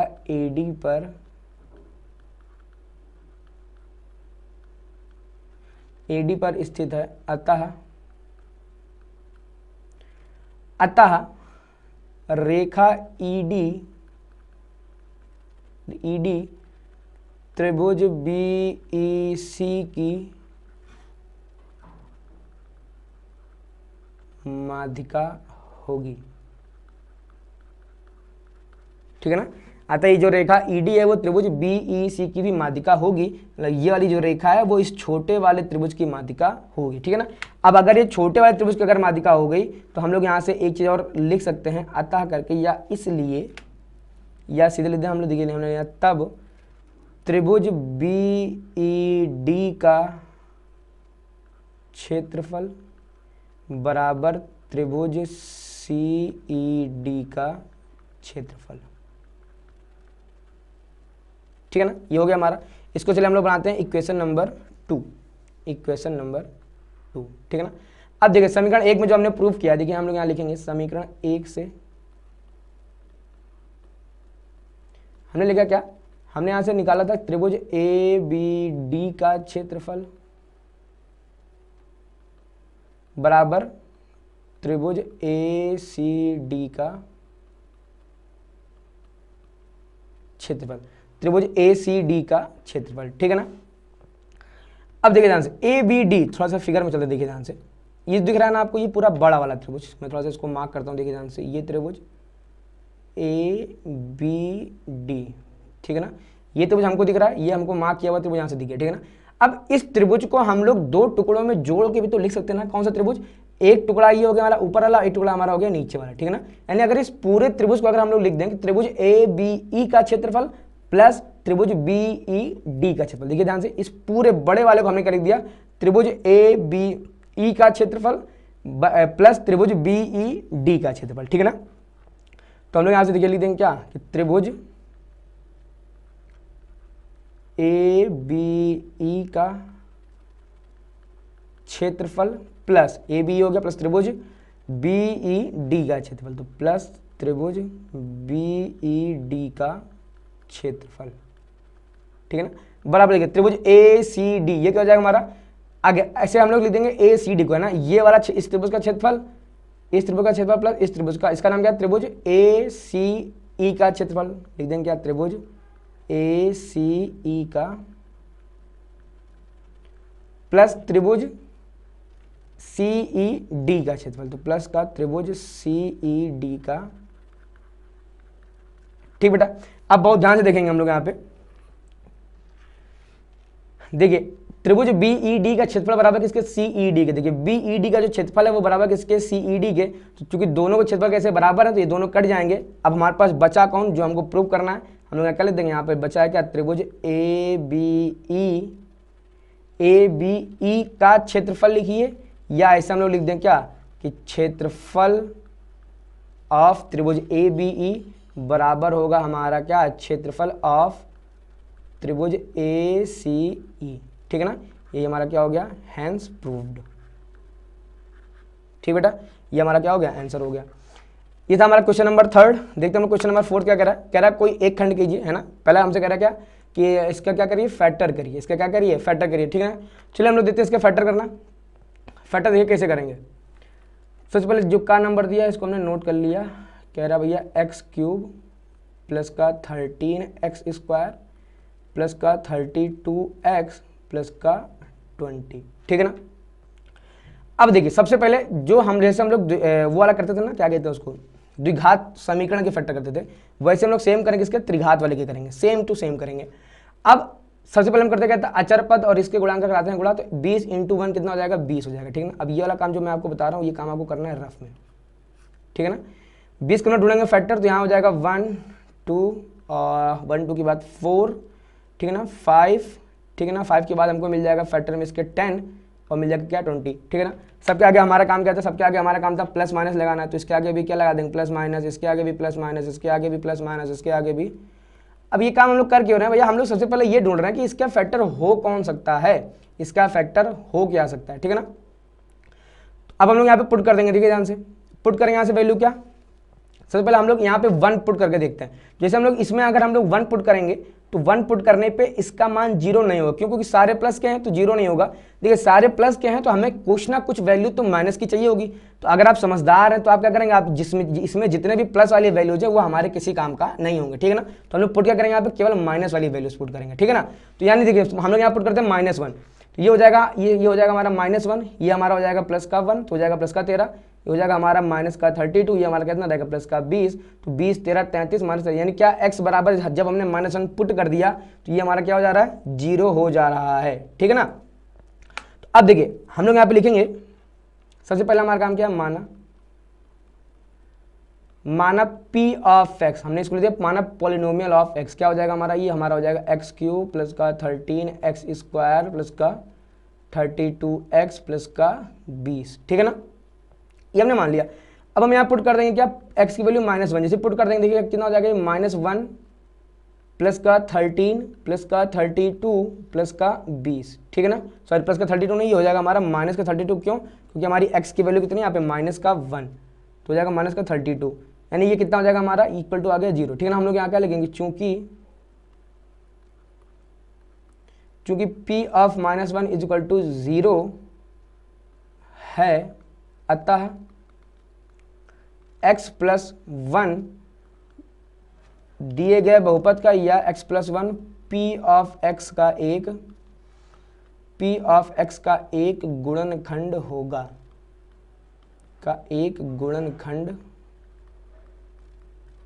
ठीक है ना बेटा। ये क्या हो गया हमारा p ऑफ x जो एक गुणनखंड होगा। देखिए हमने क्या कहा, हमने यहाँ से पुट किया है x बराबर -1, x बराबर जब -1 हमने पुट कर दिया तो ये पूरी वैल्यू क्या आ गई, 0 आ गई, ठीक है ना। तो इसका मतलब क्या हो गया, इस -1 को आप इधर लेके आओ तो क्या हो जाएगा हमारा, हो जाएगा हमारा x प्लस 1 बराबर 0, मतलब क्या हो गया, x प्लस 1 जो है वो इस दिए गए बहुपद का एक गुणनखंड होगा, ठीक है ना। अब इसके आगे से अब हम लोग देखिए कर क्या सकते हैं, अब इसके आगे हमको आप चाहो तो भागे देके भी इसका फैक्टर कर सकते हो, या आप चाहो तो गुणनखंड प्रमेय लगा सकते हो, ठीक है ना। हालांकि इसने यहाँ पे शेषफल प्रमेय बोल दिया, शेषफल प्रमेय भी आपके सिलेबस में है नहीं, ठीक है ना। तो फिलहाल देखिए शेषफल प्रमेय क्या होता है, हम लोग शेषफल के द्वारा लगाने का प्रयास करते हैं। तो एक काम करते चलिए हम लोग भाग देके इसको निकाल देते हैं, ठीक है ना। तो यानी x प्लस 1 से अब हम लोग चलिए भाग देंगे, इसमें इधर लिख दिया हमने x प्लस 1 और इधर क्या है x³ प्लस का 13x² x³ प्लस का 13x² प्लस का 32x प्लस का 20, ठीक है ना। चलिए हम लोग भाग देते हैं इसमें। तो बहुपदों का भाग देना आपको आता ही होगा, ठीक है, मैं ऐसा मान के चल रहा हूँ। देखिए दोनों हमारे अवरोही क्रम में हैं तो एकदम सही लिखा। अब हम लोग सबसे पहले क्या करेंगे, यहाँ से x² का गुणा कराएंगे तो कितना हो जाएगा हमारा, इसका इसमें कराएंगे कितना हो जाएगा x³, इसका इसमें कराएंगे कितना हो जाएगा हमारा ये x², ठीक है ना। फिर माइनस माइनस, ठीक है ना, ये पूरी वैल्यू कट जाएगी, कितना यहाँ बच जाएगा 12x², इसको नीचे लेके आएंगे कितना हो जाएगा प्लस का 32x, ठीक है ना। इसमें कितने का मल्टीप्लाई करा देंगे हम लोग, प्लस का 12x का, तो मल्टीप्लाई करा देंगे कितना हो जाएगा हमारा ये 12x², 1 में करा देंगे कितना हो जाएगा प्लस का 12x, अगेन ये माइनस, ठीक है ना बेटा, ये माइनस हो गया हट जाएगा, 32 में से 12 जाएगा कितना बचेगा यहाँ से 20x, ठीक है ना। यहाँ कितना बचा प्लस का 20, इसको आप नीचे ले आइए, ठीक है ना। फिर हम लोग कितने का मल्टीप्लाई करा देंगे यहाँ से 20 का, ठीक है ना। अब जैसे 20 मल्टीप्लाई जब 20 का गुणा कराएंगे इसमें x में कितना निकल के आ जाएगा हमारा ये 20x, इसका कराएंगे 1 में कितना निकल के आ जाएगा हमारा ये प्लस का 20, अगेन ये माइनस ये कितना निकल के आ गया यहाँ से 0, ठीक है ना। हम लोग यहाँ क्या लिख देंगे, चूंकि शेषफल 0 हो गया, ठीक है ना, ठीक है ना। अब हम लोग क्या कर देंगे, सीधे x² प्लस 12x प्लस 20 का हम लोग क्या निकालेंगे, हम लोग यहाँ से फैक्टर निकालेंगे। x² प्लस का 12x प्लस का 20 का निकालेंगे क्या फैक्टर, तो हमको ये डायरेक्ट दिख रहा है क्या x² प्लस का 10x प्लस का 2x। देखिए अगर आपको फैक्टर नहीं आता तो बेटा हमने फैक्टर ऑलरेडी करा चुका है, बहुत अच्छे से मैंने लगवाया, कम से कम 8 सवाल लगाए हैं, और हमारे एक पुराने वीडियो इसको कि 3500 लोगों से ज़्यादा भी उसको अभी तक देख चुके हैं, ठीक है ना। वो आपको चैनल की प्लेलिस्ट में आपको देखने को मिल जाएगा, ठीक है बेटा। तो इसमें से हम लोग कॉमन लेंगे कितना बचा हमारा x प्लस 10, ठीक है ना, और यहाँ से क्या हो जाएगा हमारा x प्लस 10 और x प्लस 2, ठीक है ना। ये हमारा क्या हो गया, आंसर हो गया।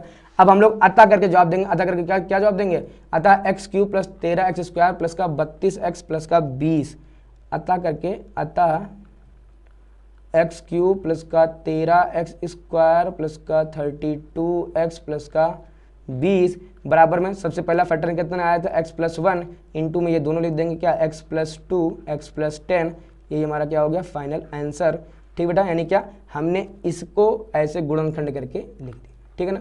तो ये क्यूब वाले थोड़े से लेंदी माने आते इसलिए क्या है ये हमारा काम थोड़ा सा लंबा हो गया, ठीक है बेटिया। अब देखिए हम लोग इसको हटाने का प्रयास करते हैं क्योंकि हमको अगला सवाल लगाना है, तो चलिए इसको हटाते हैं, डिलीट करते हैं। ठीक है ना। खा हमसे क्या कह रहा है, देखिए ध्यान से, खा नंबर, देखिए खा हमसे कह रहा है कि त्रिभुज ए बी सी में कोण ए, कोण बी, कोण सी इस प्रकार है कि भैया पहली कंडीशन हमारी यहाँ से क्या है, ए माइनस बी बराबर का 15 डिग्री, फिर कह रहा है बी माइनस सी बराबर कितना यहाँ से 30 डिग्री, तो बी माइनस का सी बराबर कितना यहाँ से 30, ठीक है ना। अब देखिए ध्यान से, अगर यहाँ से अगर हम लोग बी का मान निकाले, बी का मान कितना हो जाएगा, देखिए बी को इधर भेज दो, 15 को इधर भेज दो, बी का मान हमारा हो जाएगा ए माइनस का 15, ठीक है।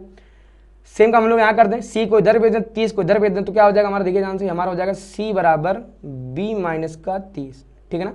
अब बी का मान तो ऑलरेडी ए माइनस 15, तो उठाकर हम लोग यहाँ पुट कर देंगे, तो ये कितना हो जाएगा हमारा ए माइनस का 15 माइनस का 30, यानी जब हम लोग सी को हल करेंगे कितना आ जाएगा हमारा ए माइनस का 45 डिग्री, ठीक है ना। इसको बनाए इक्वेशन नंबर 1, इसको बनाए इक्वेशन नंबर 2, ठीक है ना।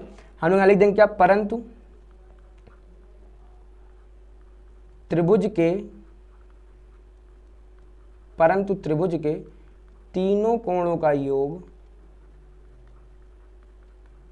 परंतु त्रिभुज के तीनों कोणों का योग कितना होता है, 180 डिग्री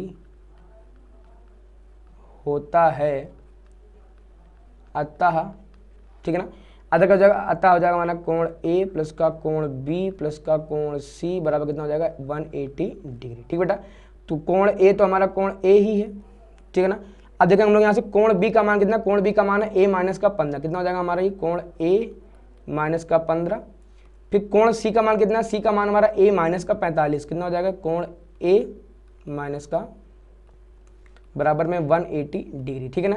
देखिए ए कितना हो जाएगा हमारा 3 टाइम्स का कोण ए, 45 5 50 10 60, 60 उधर जाएगा तो हो जाएगा प्लस का, तो 180 और 60 कितना हो जाएगा हमारा 240, ठीक है ना। 3 का भाग दे देंगे तो कोण ए का मान हमारा आ जाएगा, कितना आ जाएगा कोण ए का मान 80 डिग्री, ठीक है ना। ये हमारा कोण ए का मान आ गया, ठीक है ना। अब देखो कोण बी का मान कितना, ए माइनस का 15, हम लोग यहाँ लिख देंगे क्या, तब कोण बी बराबर 80 माइनस का 15, कितना हो जाएगा ये, तो ये हमारा हो जाएगा 80 माइनस 15 कितना, 65 5 70 80, यानी कितना आ गया, कोण बी का मान हमारा आ गया 65 डिग्री, ठीक है ना। और कोण सी का मान कितना हो जाएगा हमारा, देखिए ध्यान से भाई, कोण सी कितना हमारा ए माइनस का 45, यानी 80 माइनस का 45 कितना आ जाएगा हमारा ये, 45 5 50 80, यानी कितना आ गया हमारा 35 डिग्री, ये किसका मान आ गया, कोण सी का। तो ये कोण बी और कोण सी का मान आ गया, हमसे पूछ कर रहे थे यहाँ पे, तो ए बी तथा सी कोण ज्ञात कीजिए, तो कोण ए का मान हमारा 80 आ गया, हम लोग यहाँ लिख देंगे क्या, अतः कोण ए बराबर 80 डिग्री, कोण बी बराबर 65 डिग्री, 68 नहीं है 65 है, ठीक बेटा 65 डिग्री, और कोण सी बराबर 35 डिग्री है, ठीक है ना। ये हमारा हो गया चौथे का और खा दोनों के, ठीक है ना। चलते हम लोग लास्ट वाला हमारा क्या कह रहा है, कह रहा है कोई एक खंड कीजिए, चाहे ये वाला कीजिए चाहे ये वाला कीजिए, दोनों ही हमारा आसान है। पहले वाले में हमको क्या करना है, परिमेयकरण करना है, दूसरे वाले में छोटे छोटे से हमको 2 फैक्टर दिए हुए हैं, हम लोग क्या कर देंगे, हम लोग इसके फैक्टर कर देंगे, ठीक है ना। तो सबसे पहले हम लोग करते हैं क्या, का नंबर, देख का नंबर करते हैं सबसे पहले हम लोग यहाँ डालते हैं हेडिंग का नंबर। क्या कह रहा है, 7 रूट का 3 बटे अंडर रूट 10 प्लस का अंडर रूट 3, ठीक है ना, माइनस का 2 अंडर रूट का 5 होल अपॉन रूट का 6 प्लस का रूट का 5, फिर जाएगा माइनस का 3 रूट 2 होल अपॉन रूट का 15 प्लस का 3 रूट 2, ठीक है ना। अब देखिए हम लोग इसका यहीं कराएंगे परिमेयकरण, इसका भी यहीं कराएंगे परिमेयकरण, और इसका भी क्या कराएंगे, यहीं पे कराएंगे परिमेयकरण, ठीक है ना। आप इसको ऐसे समझिए कि 3 अलग अलग परिमेयकरण करने के सवालों को उसने एक मिला के उसने एक बड़ा क्वेश्चन बना दिया, ठीक है ना। तो कठिन कुछ भी नहीं, बस आपका क्या है, यहाँ पे आपके फोकस और आप कितना गुणे भाग कितना आप अच्छे से करा लेते हो, आपका उसकी चेकिंग करने के लिए इस टाइप के सवाल क्या है, इंपॉर्टेंट है, ठीक है ना बेटा। चलिए हम लोग करते हैं, देखिए क्या कह रहा है, हम लोग सबसे पहले इसका कराएंगे, क्या हो जाएगा, इसका हम लोग हो जाएगा 7 अंडर रूट 3 प्लस का रूट 10 प्लस का रूट 3, ठीक है ना। इसका कराएंगे कॉन्जुगेट मल्टीप्लाई, कितना हो जाएगा, रूट का 10 माइनस का रूट का 3 बटे रूट का 10 माइनस का रूट का 3, ठीक है ना। अभी हमने केवल इसका करा दिया, फिर हम लोग इसको उतारेंगे, हो जाएगा माइनस का 2 अंडर रूट 5 बटे रूट 6 प्लस का रूट का 5, अच्छा इसका कराएंगे कितना हो जाएगा, इंटू रूट का 6 माइनस का रूट का 5 बटे रूट का 6 माइनस का रूट का 5। ये कितना है, माइनस का 3 अंडर रूट 2 बटे रूट का 15 प्लस का 3 रूट 2 इंटू कराएंगे किसका, तो ये हम करा देंगे रूट का 15 माइनस का 3 रूट 2 बटे रूट का 15 माइनस का 3 रूट 2। ठीक है ना। चलिए थोड़ा सा हम लोग इसको इधर थोड़ा सा इधर, जब हम थोड़ा सा इधर लिखे रहेंगे ना तो हमारे पास थोड़ा सा जगह बना रहेगा। ठीक है ना। चलिए हम करते हैं गुणा। देखिए 7 रूट 3 और इसको हम लोग एक साथ लेते हैं। देखिए क्या हो जाएगा, हमारा हो जाएगा 7 अंडर रूट 3 ब्रैकेट में लिख दीजिए इसको अभी फिलहाल के लिए, तो रूट का 10 माइनस का रूट का 3। ठीक है ना। ध्यान से देखेंगे नीचे a plus B A minus B क्या हो जाएगा, A square minus B square. ठीक है ना। ए स्क्वायर का मतलब कितना हो जाएगा हमारे पास यहाँ पे, ये हमारा हो जाएगा अंडर रूट 10 का स्क्वायर माइनस बी स्क्वायर कितना हो जाएगा हमारा, बी स्क्वायर हमारा हो जाएगा रूट का 3 का स्क्वायर। ठीक है ना। माइनस क्या हो जाएगा, देखो ध्यान से, ये 2 रूट 5 इसको हम लोग रखेंगे फिर से ब्रैकेट में, कितना हो जाएगा हमारा रूट का 6 माइनस का रूट का 5। ठीक है ना। बटे अगेन ये a प्लस बी लिखा है, a माइनस बी लिखा है, ए स्क्वायर माइनस बी स्क्वायर, ए स्क्वायर मीन्स कितना, ये रूट 6 का स्क्वायर माइनस रूट 5 का स्क्वायर। ठीक बेटा।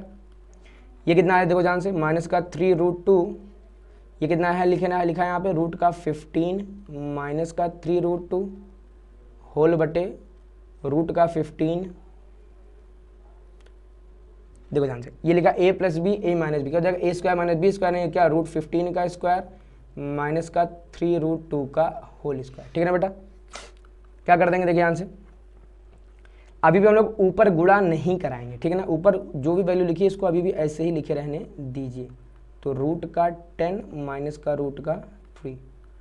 देखिए रूट 10 का स्क्वायर कितना हो जाएगा 10, फिर रूट 3 का स्क्वायर कितना हो जाएगा हमारा 3। ठीक है ना। सेम हम लोग यहाँ कर देंगे तो ये हमारा ऐसे ही बना रहेगा 2 रूट 5 रूट 6 माइनस का रूट 5 होल अपॉन रूट 6 का स्क्वायर 6 माइनस रूट 5 का स्क्वायर 5 अगेन माइनस का 3 रूट 2 रूट का 15 माइनस का 3 रूट 2। ठीक है ना। यहाँ कितना हो जाएगा, रूट 15 का स्क्वायर कितना हो जाएगा हमारा 15 माइनस 3 रूट 2 का स्क्वायर कितना हो जाएगा हमारा, देखो 3 का स्क्वायर 9, 3 का स्क्वायर कितना हो जाएगा 9 और रूट 2 का स्क्वायर कितना हो जाएगा 2, तो 9 इंटू 2 कितना हो जाएगा हमारा 18 हो जाएगा। ठीक है ना। चलिए थोड़ा और हल करने का प्रयास करते हैं। देखिए ध्यान से, देखिए 10 में से 3 जाएगा 7। चलिए एक लाइन और बढ़ा ही देते हैं आपके लिए हम, कितना हो जाएगा ये हमारा रूट का 10 माइनस का रूट का 3 बटे 7 माइनस का 2 अंडर रूट 5 ब्रैकेट में कितना हो जाएगा रूट का 6 माइनस का रूट 5। ठीक है ना। 6 में से 5 जाएगा 1 और बटे में 1 कोई लिखता नहीं, छोड़ दीजिए इसको, जाने दीजिए। माइनस का 3 रूट 2 रूट 15 को ऐसे ही रहने दीजिए अभी आप, माइनस का 3 अंडर रूट 2 को ऐसे ही रहने दीजिए। 15 में से 18 कितना बचेगा 3, कितना बच जाएगा यहाँ पे हमारे पास 3 बच जाएगा। ठीक है ना। अब इस 3 से ये 3 कट जाएगा, इस 7 से हमारा ये वाला 7 कट जाएगा। ठीक है ना। ऊपर बचा क्या रूट का 3, अब इस रूट 3 का मल्टीप्लाई करा दीजिए इसमें, कितना हो जाएगा, तो रूट 3 इंटू रूट 10 कितना हो जाएगा हमारा रूट का 30, फिर रूट 3 माइनस का रूट 3 कितना हो जाएगा हमारा ये माइनस का 3, रूट 3 इंटू रूट 3 कराएंगे कितना बचेगा, केवल 3 बचेगा। ठीक है, बच गया हमारे यहाँ से। इसका कराते हैं, देखिए माइनस का 2 रूट 5 इंटू रूट 6। ठीक है ना। तो रूट 5 इंटू रूट 6 कितना हो जाएगा, रूट का 13 तो जाएगा माइनस का 2 रूट का 30, फिर माइनस माइनस किसमें कराएंगे कितना हो जाएगा हमारा प्लस, तो 2 इंटू रूट 5 इंटू रूट 5 कितना हो जाएगा हमारा प्लस का 5, तो 5 इंटू रूट कितना हमारे यहाँ से 10 हो जाएगा। ठीक है ना। फिर हमारे देखो इसका बड़ा कराएंगे इसमें, तो माइनस का रूट 2 इंटू रूट 15 कितना हो जाएगा माइनस का रूट का 30, फिर इसका रूट 2 गुणा इसमें कराएंगे कितना हो जाएगा, ये लिखा है 3 रूट 2। ठीक है ना। तो सबसे पहले माइनस माइनस कराएंगे कितना हो जाएगा हमारा प्लस, रूट 2 इंटू रूट 2 जाएगा कितना, ये हमारा हो जाएगा 2 और 3 इंटू 2 कितना हो जाएगा हमारा 6। ठीक है ना। देखिए ध्यान से, तो समय चेक कर लेता हूँ, ये हमारा प्लस का रहेगा, ठीक है, ये हमारा माइनस का रहेगा, ये हमारा क्या रहेगा माइनस का रहेगा, ये हमारा कैसा रहेगा प्लस का आ जाएगा, ये हमारा कैसा रहेगा माइनस का रूट का 13, ये हमारा कैसा रहेगा ऐसा रहेगा। ठीक है ना। तो एक बार मैं ऊपर भी थोड़ा चेक कर लूँ कि सब कुछ सही है। ठीक है, ये वैल्यू माइनस का है, माइनस का इसके साथ करा देंगे तो ये हमारा कैसा रहेगा, ठीक है, ठीक है बेटा, ठीक है ना। देखिए ध्यान से, अब क्या हो जाएगा हमारा, देखिए ध्यान से, यहाँ कितना लिखा है रूट का 30 माइनस का 2 रूट 30 लिखा है माइनस का रूट 30। ठीक है ना। तो इसको हम लोग एक साथ लिख लेंगे रूट 30 माइनस का 3 अंडर रूट 30। ठीक है ना। इधर देखिए तो 6 में से 3 जाएगा 3, और ये इधर लिखा है प्लस का 10, तो 10 और 3 कितना हो जाएगा हमारा, ये 13 हो जाएगा। 10 और 3 कितना हो जाएगा हमारा, ये 13 हो जाएगा, तो प्लस का 13, ठीक है ना। माइनस प्लस में कराएंगे, ठीक है, माइनस प्लस का, ठीक है बेटा। अब देखिए कितना हो जाएगा हमारी 13 को आप पहले ले दीजिए, ठीक है ना, क्योंकि ये क्या है हमारी परिमेय संख्या है, और माइनस का ये प्लस का कितना आ जाएगा, माइनस का 2√13, ठीक है ना। ये हमारा क्या हो जाएगा, हमारा ये फाइनल आंसर हो गया, ठीक है ना। अब जैसे कि अगर यहाँ पे ये प्लस होता, बाई चांस हम लोग सपोर्ट कर लेते क्या कि अगर हमारा ये यहाँ पे प्लस होता, अगर ये प्लस होता तो हमारा क्या आता, ये तो हमारा प्लस आता, जब ये प्लस आता तो देखिए √30 से हमारा √30 हमारा कैंसिल हो जाता है, ये दोनों मिलके, और यहाँ चूंकि माइनस होता तो हमारे इसका आंसर 1 निकल के आता, ठीक है ना। एक मिनट में चेक कर लूँ कहीं प्रिंटिंग मिस्टेक तो नहीं टाइपिंग करने में, नहीं देखिए टाइपिंग प्रिंटिंग मिस्टेक नहीं है, एग्जाम में भी आपका यही क्वेश्चन आया था, ठीक है ना। 7√3/√10 प्लस का √3, 2√5/√6 प्लस का √5, 3√2/15 प्लस का 3√2, ठीक है बेटा। तो ये आपका हो गया, ठीक है ना। चलिए इसको हम लोग हल करते हैं, सॉरी सॉल्व कर साफ करते हैं, लगाते हैं हम लोग क्या अगला खा नंबर, ठीक है ना। देखिए इस टाइप के सारे सवाल हम लोग लगा चुके हैं, हम आपको यहाँ डिटेल में नहीं समझा रहे क्योंकि ये सारे सवाल हमने आपको अपने चैनल पे ऑलरेडी पढ़ा चुके हैं, ठीक है ना। अगर आप चैनल पे नए हैं तो सबसे पहले तो आप इस वीडियो को लाइक करिए, ठीक है ना। कमेंट करके बताइए कि आपके कितने क्वेश्चंस सही हुए हैं और आपके कितने क्वेश्चंस आपके पेपर में आने वाले हैं, ठीक है ना। आपको ये कमेंट करके हमको बताना पड़ेगा, ठीक है ना। तो आपको हमारा प्रयास कैसा लगा आपको ये भी बताना पड़ेगा, ठीक है ना। तो आप वीडियो को लाइक कर दीजिए, इससे पहले कि हम लोग आखिरी क्वेश्चन को देखते हैं, ठीक है ना। ये क्या करा हमारा x³ + y³ + z³ माइनस का 9xyz हमारा इसका गुणनखंड कीजिए, ठीक है ना। अब ये बहुपद वाली सबसे आखिरी एक्सरसाइज के ये सारे सवाल हमारे हैं, ठीक है ना। देखिए हम लोग यहाँ लिखेंगे सबसे पहला वाले हम लोग यहाँ लिखेंगे क्या, हम जानते हैं कि अब फॉर्मूला क्या होता है, देखिए सीधे फॉर्मूला हमारा क्या होता है, a³ + का b³ + का c³ माइनस का 3abc बराबर क्या होता है हमारा, बराबर में a + b + c और ब्रैकेट में क्या होता है हमारा a² + b² + c², ठीक है ना, माइनस का ab माइनस का bc, ठीक है ना, और माइनस का ca, ठीक बेटा। ये हम जानते हैं। अब यहाँ पे हमारा क्या x³ + y³ + z³ माइनस का 9xyz है, तो हम लोग यहाँ पे लिख देंगे क्या, तब x³ + y³ + z³ माइनस का 3xyz कितना हो जाएगा, जहाँ जहाँ a b c है वहाँ xyz आ जाएगा। तो सबसे पहले हमारा काम क्या हो जाएगा, यहाँ से x + y + z, यहाँ क्या हो जाएगा हमारा x² + y² + z² माइनस का xy माइनस का yz माइनस का zx, ठीक है ना। अब ध्यान से देखिए हम लोग थोड़ा सा जगह बड़ा ले लेते हैं, x³ + का y³ + का z³ माइनस का 3xy, देखिए बराबर में अगर यहाँ से लेके यहाँ तक अगर हम लोग 2 का गुणा करा दें और 2 का भाग करा दें, 2 का गुणा और 2 का भाग अगर हम करा दें तो कोई फर्क नहीं पड़ने वाला है, कोई फर्क नहीं पड़ेगा। क्यों नहीं कोई फर्क पड़ेगा, क्योंकि 2 का गुणा 2 का भाग जैसे कराएंगे 2 से 2 कट जाएगा, यानी वैल्यू कितनी होगी 1, ठीक है ना। तो जो हमने 2 का भाग कराया वो 2 का भाग हम इसके बटे में बाहर कर लेते हैं।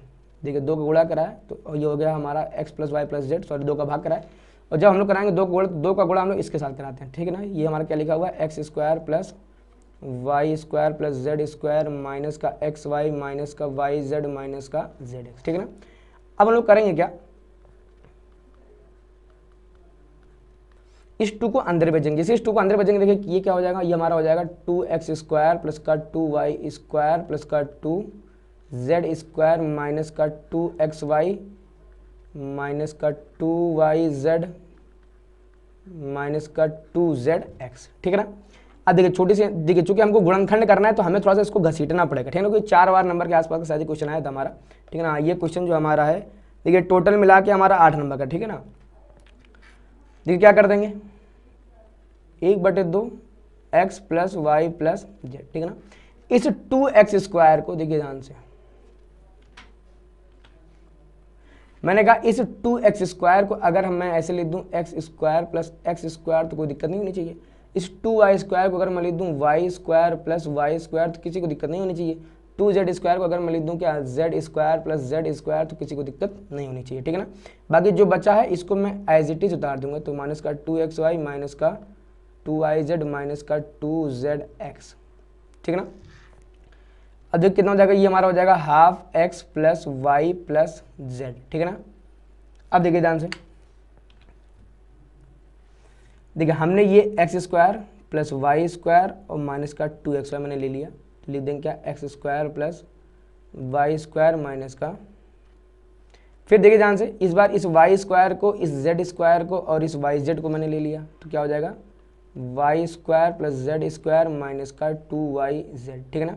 अब देखिए यहाँ बचा क्या है हमारे पास, बचा है हमारे पास यहाँ पे जेड स्क्वायर, अच्छा यहाँ क्या बचा अभी भी एक एक्स स्क्वायर, तो ले लिया हमने क्या प्लस का एक्स स्क्वायर, यहाँ कितना बचे बाकी हमारे पास 2zx, ठीक है ना। अब देखिए ध्यान से फिर से देखिए, मैं बार बार मैं पेन इसलिए बदल देता हूँ कि ताकि आपको मैं समझा सकूँ, ठीक है ना, कि कहाँ से क्या बदलाव आ रहा है, ठीक है ना। Half x plus Y plus Z, ठीक है ध्यान से, यहाँ से लेके अगर आप यहाँ तक देखेंगे तो ये लिखा हुआ है एक्स माइनस वाई का होल स्क्वायर, क्या लिखा हुआ है ये एक्स माइनस वाई का होल स्क्वायर, प्लस अगर आप यहाँ से लेके यहाँ तक ध्यान से देखेंगे तो ये क्या हो गया हमारा एक्स नहीं वाई माइनस जेड का होल स्क्वायर। अगर आप सेम अगर आप इसे यहाँ से अगर आप यहाँ तक देखेंगे तो ये हमको क्या दिख जाएगा, हमको दिख जाएगा जेड माइनस एक्स का होल स्क्वायर, और यही हमारा फैक्टर घूम फिर के आ गया कि एक्स क्यूब प्लस का वाई क्यूब प्लस का जेड क्यूब माइनस का 3xyz इसको टू करता है half x plus Y plus z, bracket में एक्स माइनस वाई का whole square plus y minus z का whole square plus z minus x का होल स्क्वायर, यही हमारा क्या होगा, ये हमारा गुणनखंड निकल के आ गया। आप चाहो आंसर लिख दो, आप चाहो तो यहाँ पे क्या लिख दो, हैंस प्रूव्ड, ठीक बेटा। चलिए हम लोग अगला करते हैं, अगला तो हमारा छोटा सा है इन द सेंस, मैं इसको यहीं पे कर देता हूँ, देखिए ध्यान से, ठीक है ध्यान से, यह है क्या द्विघात समीकरण लिखा है, ठीक है ना, आप द्विघात बहुपद लिखा है, ठीक है ना, तो आप इसको बड़े आसानी से कर देंगे, इसलिए मैं ज़्यादा इसकी डिटेल में नहीं जाऊँगा। क्या लिखा 2x स्क्वायर प्लस का 7x प्लस का 3, अगर मैं इसको यहाँ से लिख देता हूँ क्या 2x स्क्वायर प्लस का 6x प्लस का x प्लस का 3, कोई दिक्कत नहीं होगी। यहाँ से हमने कॉमन ले लिया क्या 2x, यहाँ कितना बच जाएगा हमारा x प्लस का 3 प्लस का 1 कॉमन ले लिया, कितना बच जाएगा यहाँ से x प्लस का 3, ठीक है ना, कॉमन कितना हो जाएगा हमारा x प्लस का 3 और ये कितना हो जाएगा हमारा 2x प्लस का 1, यही हमारा क्या होगा फाइनल आंसर हो गया, ठीक बेटा। तो देखा आपने एक सवाल थोड़ा सा लंबा है और एक सवाल थोड़ा सा सस्ता है, ठीक बेटा। तो ये था आपका कंप्लीट पेपर, उम्मीद करते हैं आपको वीडियो पसंद आया होगा और उम्मीद करते हैं कि आपके जो कुछ डाउट भी बचे होंगे ना वो भी क्लियर हो गए होंगे, ठीक है ना। देखिए हर पेपर देने के बाद आपको खुद का एनालिसिस करना बहुत ज़रूरी होता है, एग्जाम को रखा ही इसीलिए जाता है कि आप खुद का एनालिसिस कर सकिए कि भाई जितना आपने इनपुट डाला है क्या आउटपुट निकल के आ रहा है कि नहीं आ रहा है। अगर आउटपुट निकल के नहीं आ रहा सही से तो कमी कहाँ रह रही है, आप उन कमियों को देखिए, उन कमियों को दूर करिए। डिजिशाला में हम लोग हर वीक टेस्ट लेते हैं, एक नियम है यहाँ का, ठीक है ना, हर हफ्ते टेस्ट लेना ही लेना, ये फिक्स है, सैटरडे या संडे दोनों में से किसी एक दिन टेस्ट होना ही होना है। मोस्टली हम लोग सैटरडेज को टेस्ट लगाते हैं, ठीक है ना। तो जो डिजिशाला के बच्चे आगे क्यों रहते हैं, क्योंकि और स्कूलों के बच्चे वो सिर्फ यूनिट टेस्ट देंगे अपना, वो सिर्फ वो अपना अर्धवार्षिक एग्जाम देंगे, ठीक है ना, वो अपना ईयरली एग्जाम देंगे। हमारे यहाँ जो बच्चा ना, हमने हफ्ते भर में जितना पढ़ाया, एक वीक में हमने जितना पढ़ाया, वो बच्चा उस बच्चे का हम लोग आउटपुट निकलवा लेते हैं और बच्चे की जो कमियां होती है बच्चे की टेस्ट कॉपी में हम लोग लिख के दिखाते हैं ताकि बच्चा उन कमियों को दूर कर सके, बच्चा उन कमियों पे काम कर सके, ठीक है ना। तब जब बच्चा अपनी कमियों को हर हफ्ते दूर करता जाता है तब अवस्थी जी जैसे नंबर निकल के आते हैं, कुलदीप अवस्थी जैसे नंबर कि 100 में 99, ठीक है बेटा, 100 में 99 अभी तक कोई भी रिकॉर्ड ये दे नहीं पाया है, मैं जिस एरिया में बिलोंग करता हूँ, ठीक है ना। बड़े बड़े 30-30 साल के कोचिंग वाले ब्रांड भी 100 में 98 तक पहुंच पाए, 100 में 97 तक पहुंच पाए, ठीक बेटा। तो डिजिशाला आगे क्यों, क्योंकि हर हफ्ते वहां पे टेस्ट होता है, हर हफ्ते टेस्ट वहां होता है, हमने एक प्रॉपर टीचर रखा हुआ जो बच्चों की कॉपियां चेक करता है, बच्चों की कमियों को बच्चों के सामने दिखाता है, ठीक है ना। इन सब में बहुत एफर्ट लगता है, बहुत मेहनत लगता है। तो उम्मीद करते हैं, वैसे ये हमारे बच्चों की डिमांड थी कि भैया आप इस पेपर को सॉल्व कराया जाए। मैंने कहा अगर हमारे बच्चों की डिमांड है तो जो बच्चे हमारा नहीं पढ़ते हैं ये उनकी भी तो रिक्वायरमेंट होगी, तो हमने अपने तरफ से पूरा प्रयास किया। अगर आपको वीडियो पसंद आया हो तो आप वीडियो को लाइक करिए, चैनल को सब्सक्राइब करिए। बहुत सारे मैथ्स के वीडियोस पढ़ गए हैं, बहुत सारे इंग्लिश के वीडियोस पढ़ चुके हैं, जाके आप प्रॉपर आप उनको अच्छे से देखिए, आप भी अच्छे से तैयारी करिए। आप जिस भी कोचिंग जिस भी स्कूल में पढ़ते हो फर्क नहीं पड़ता, आप खुद घर पर टेस्ट दीजिए। अगर घर पर आप टेस्ट नहीं दे पा रहे हैं तो आप डिजिशाला को भी ज्वाइन कर सकते हैं, ठीक है बेटा। तो उम्मीद करते हैं कि आपको वीडियो अच्छा लगा होगा, ठीक है ना। चैनल को आपने सब्सक्राइब कर लिया होगा, कमेंट करके आप बताइए कि आपके कितने नंबर आने वाले हैं, ठीक है ना। मिलते हैं हम लोग अगले वीडियो में।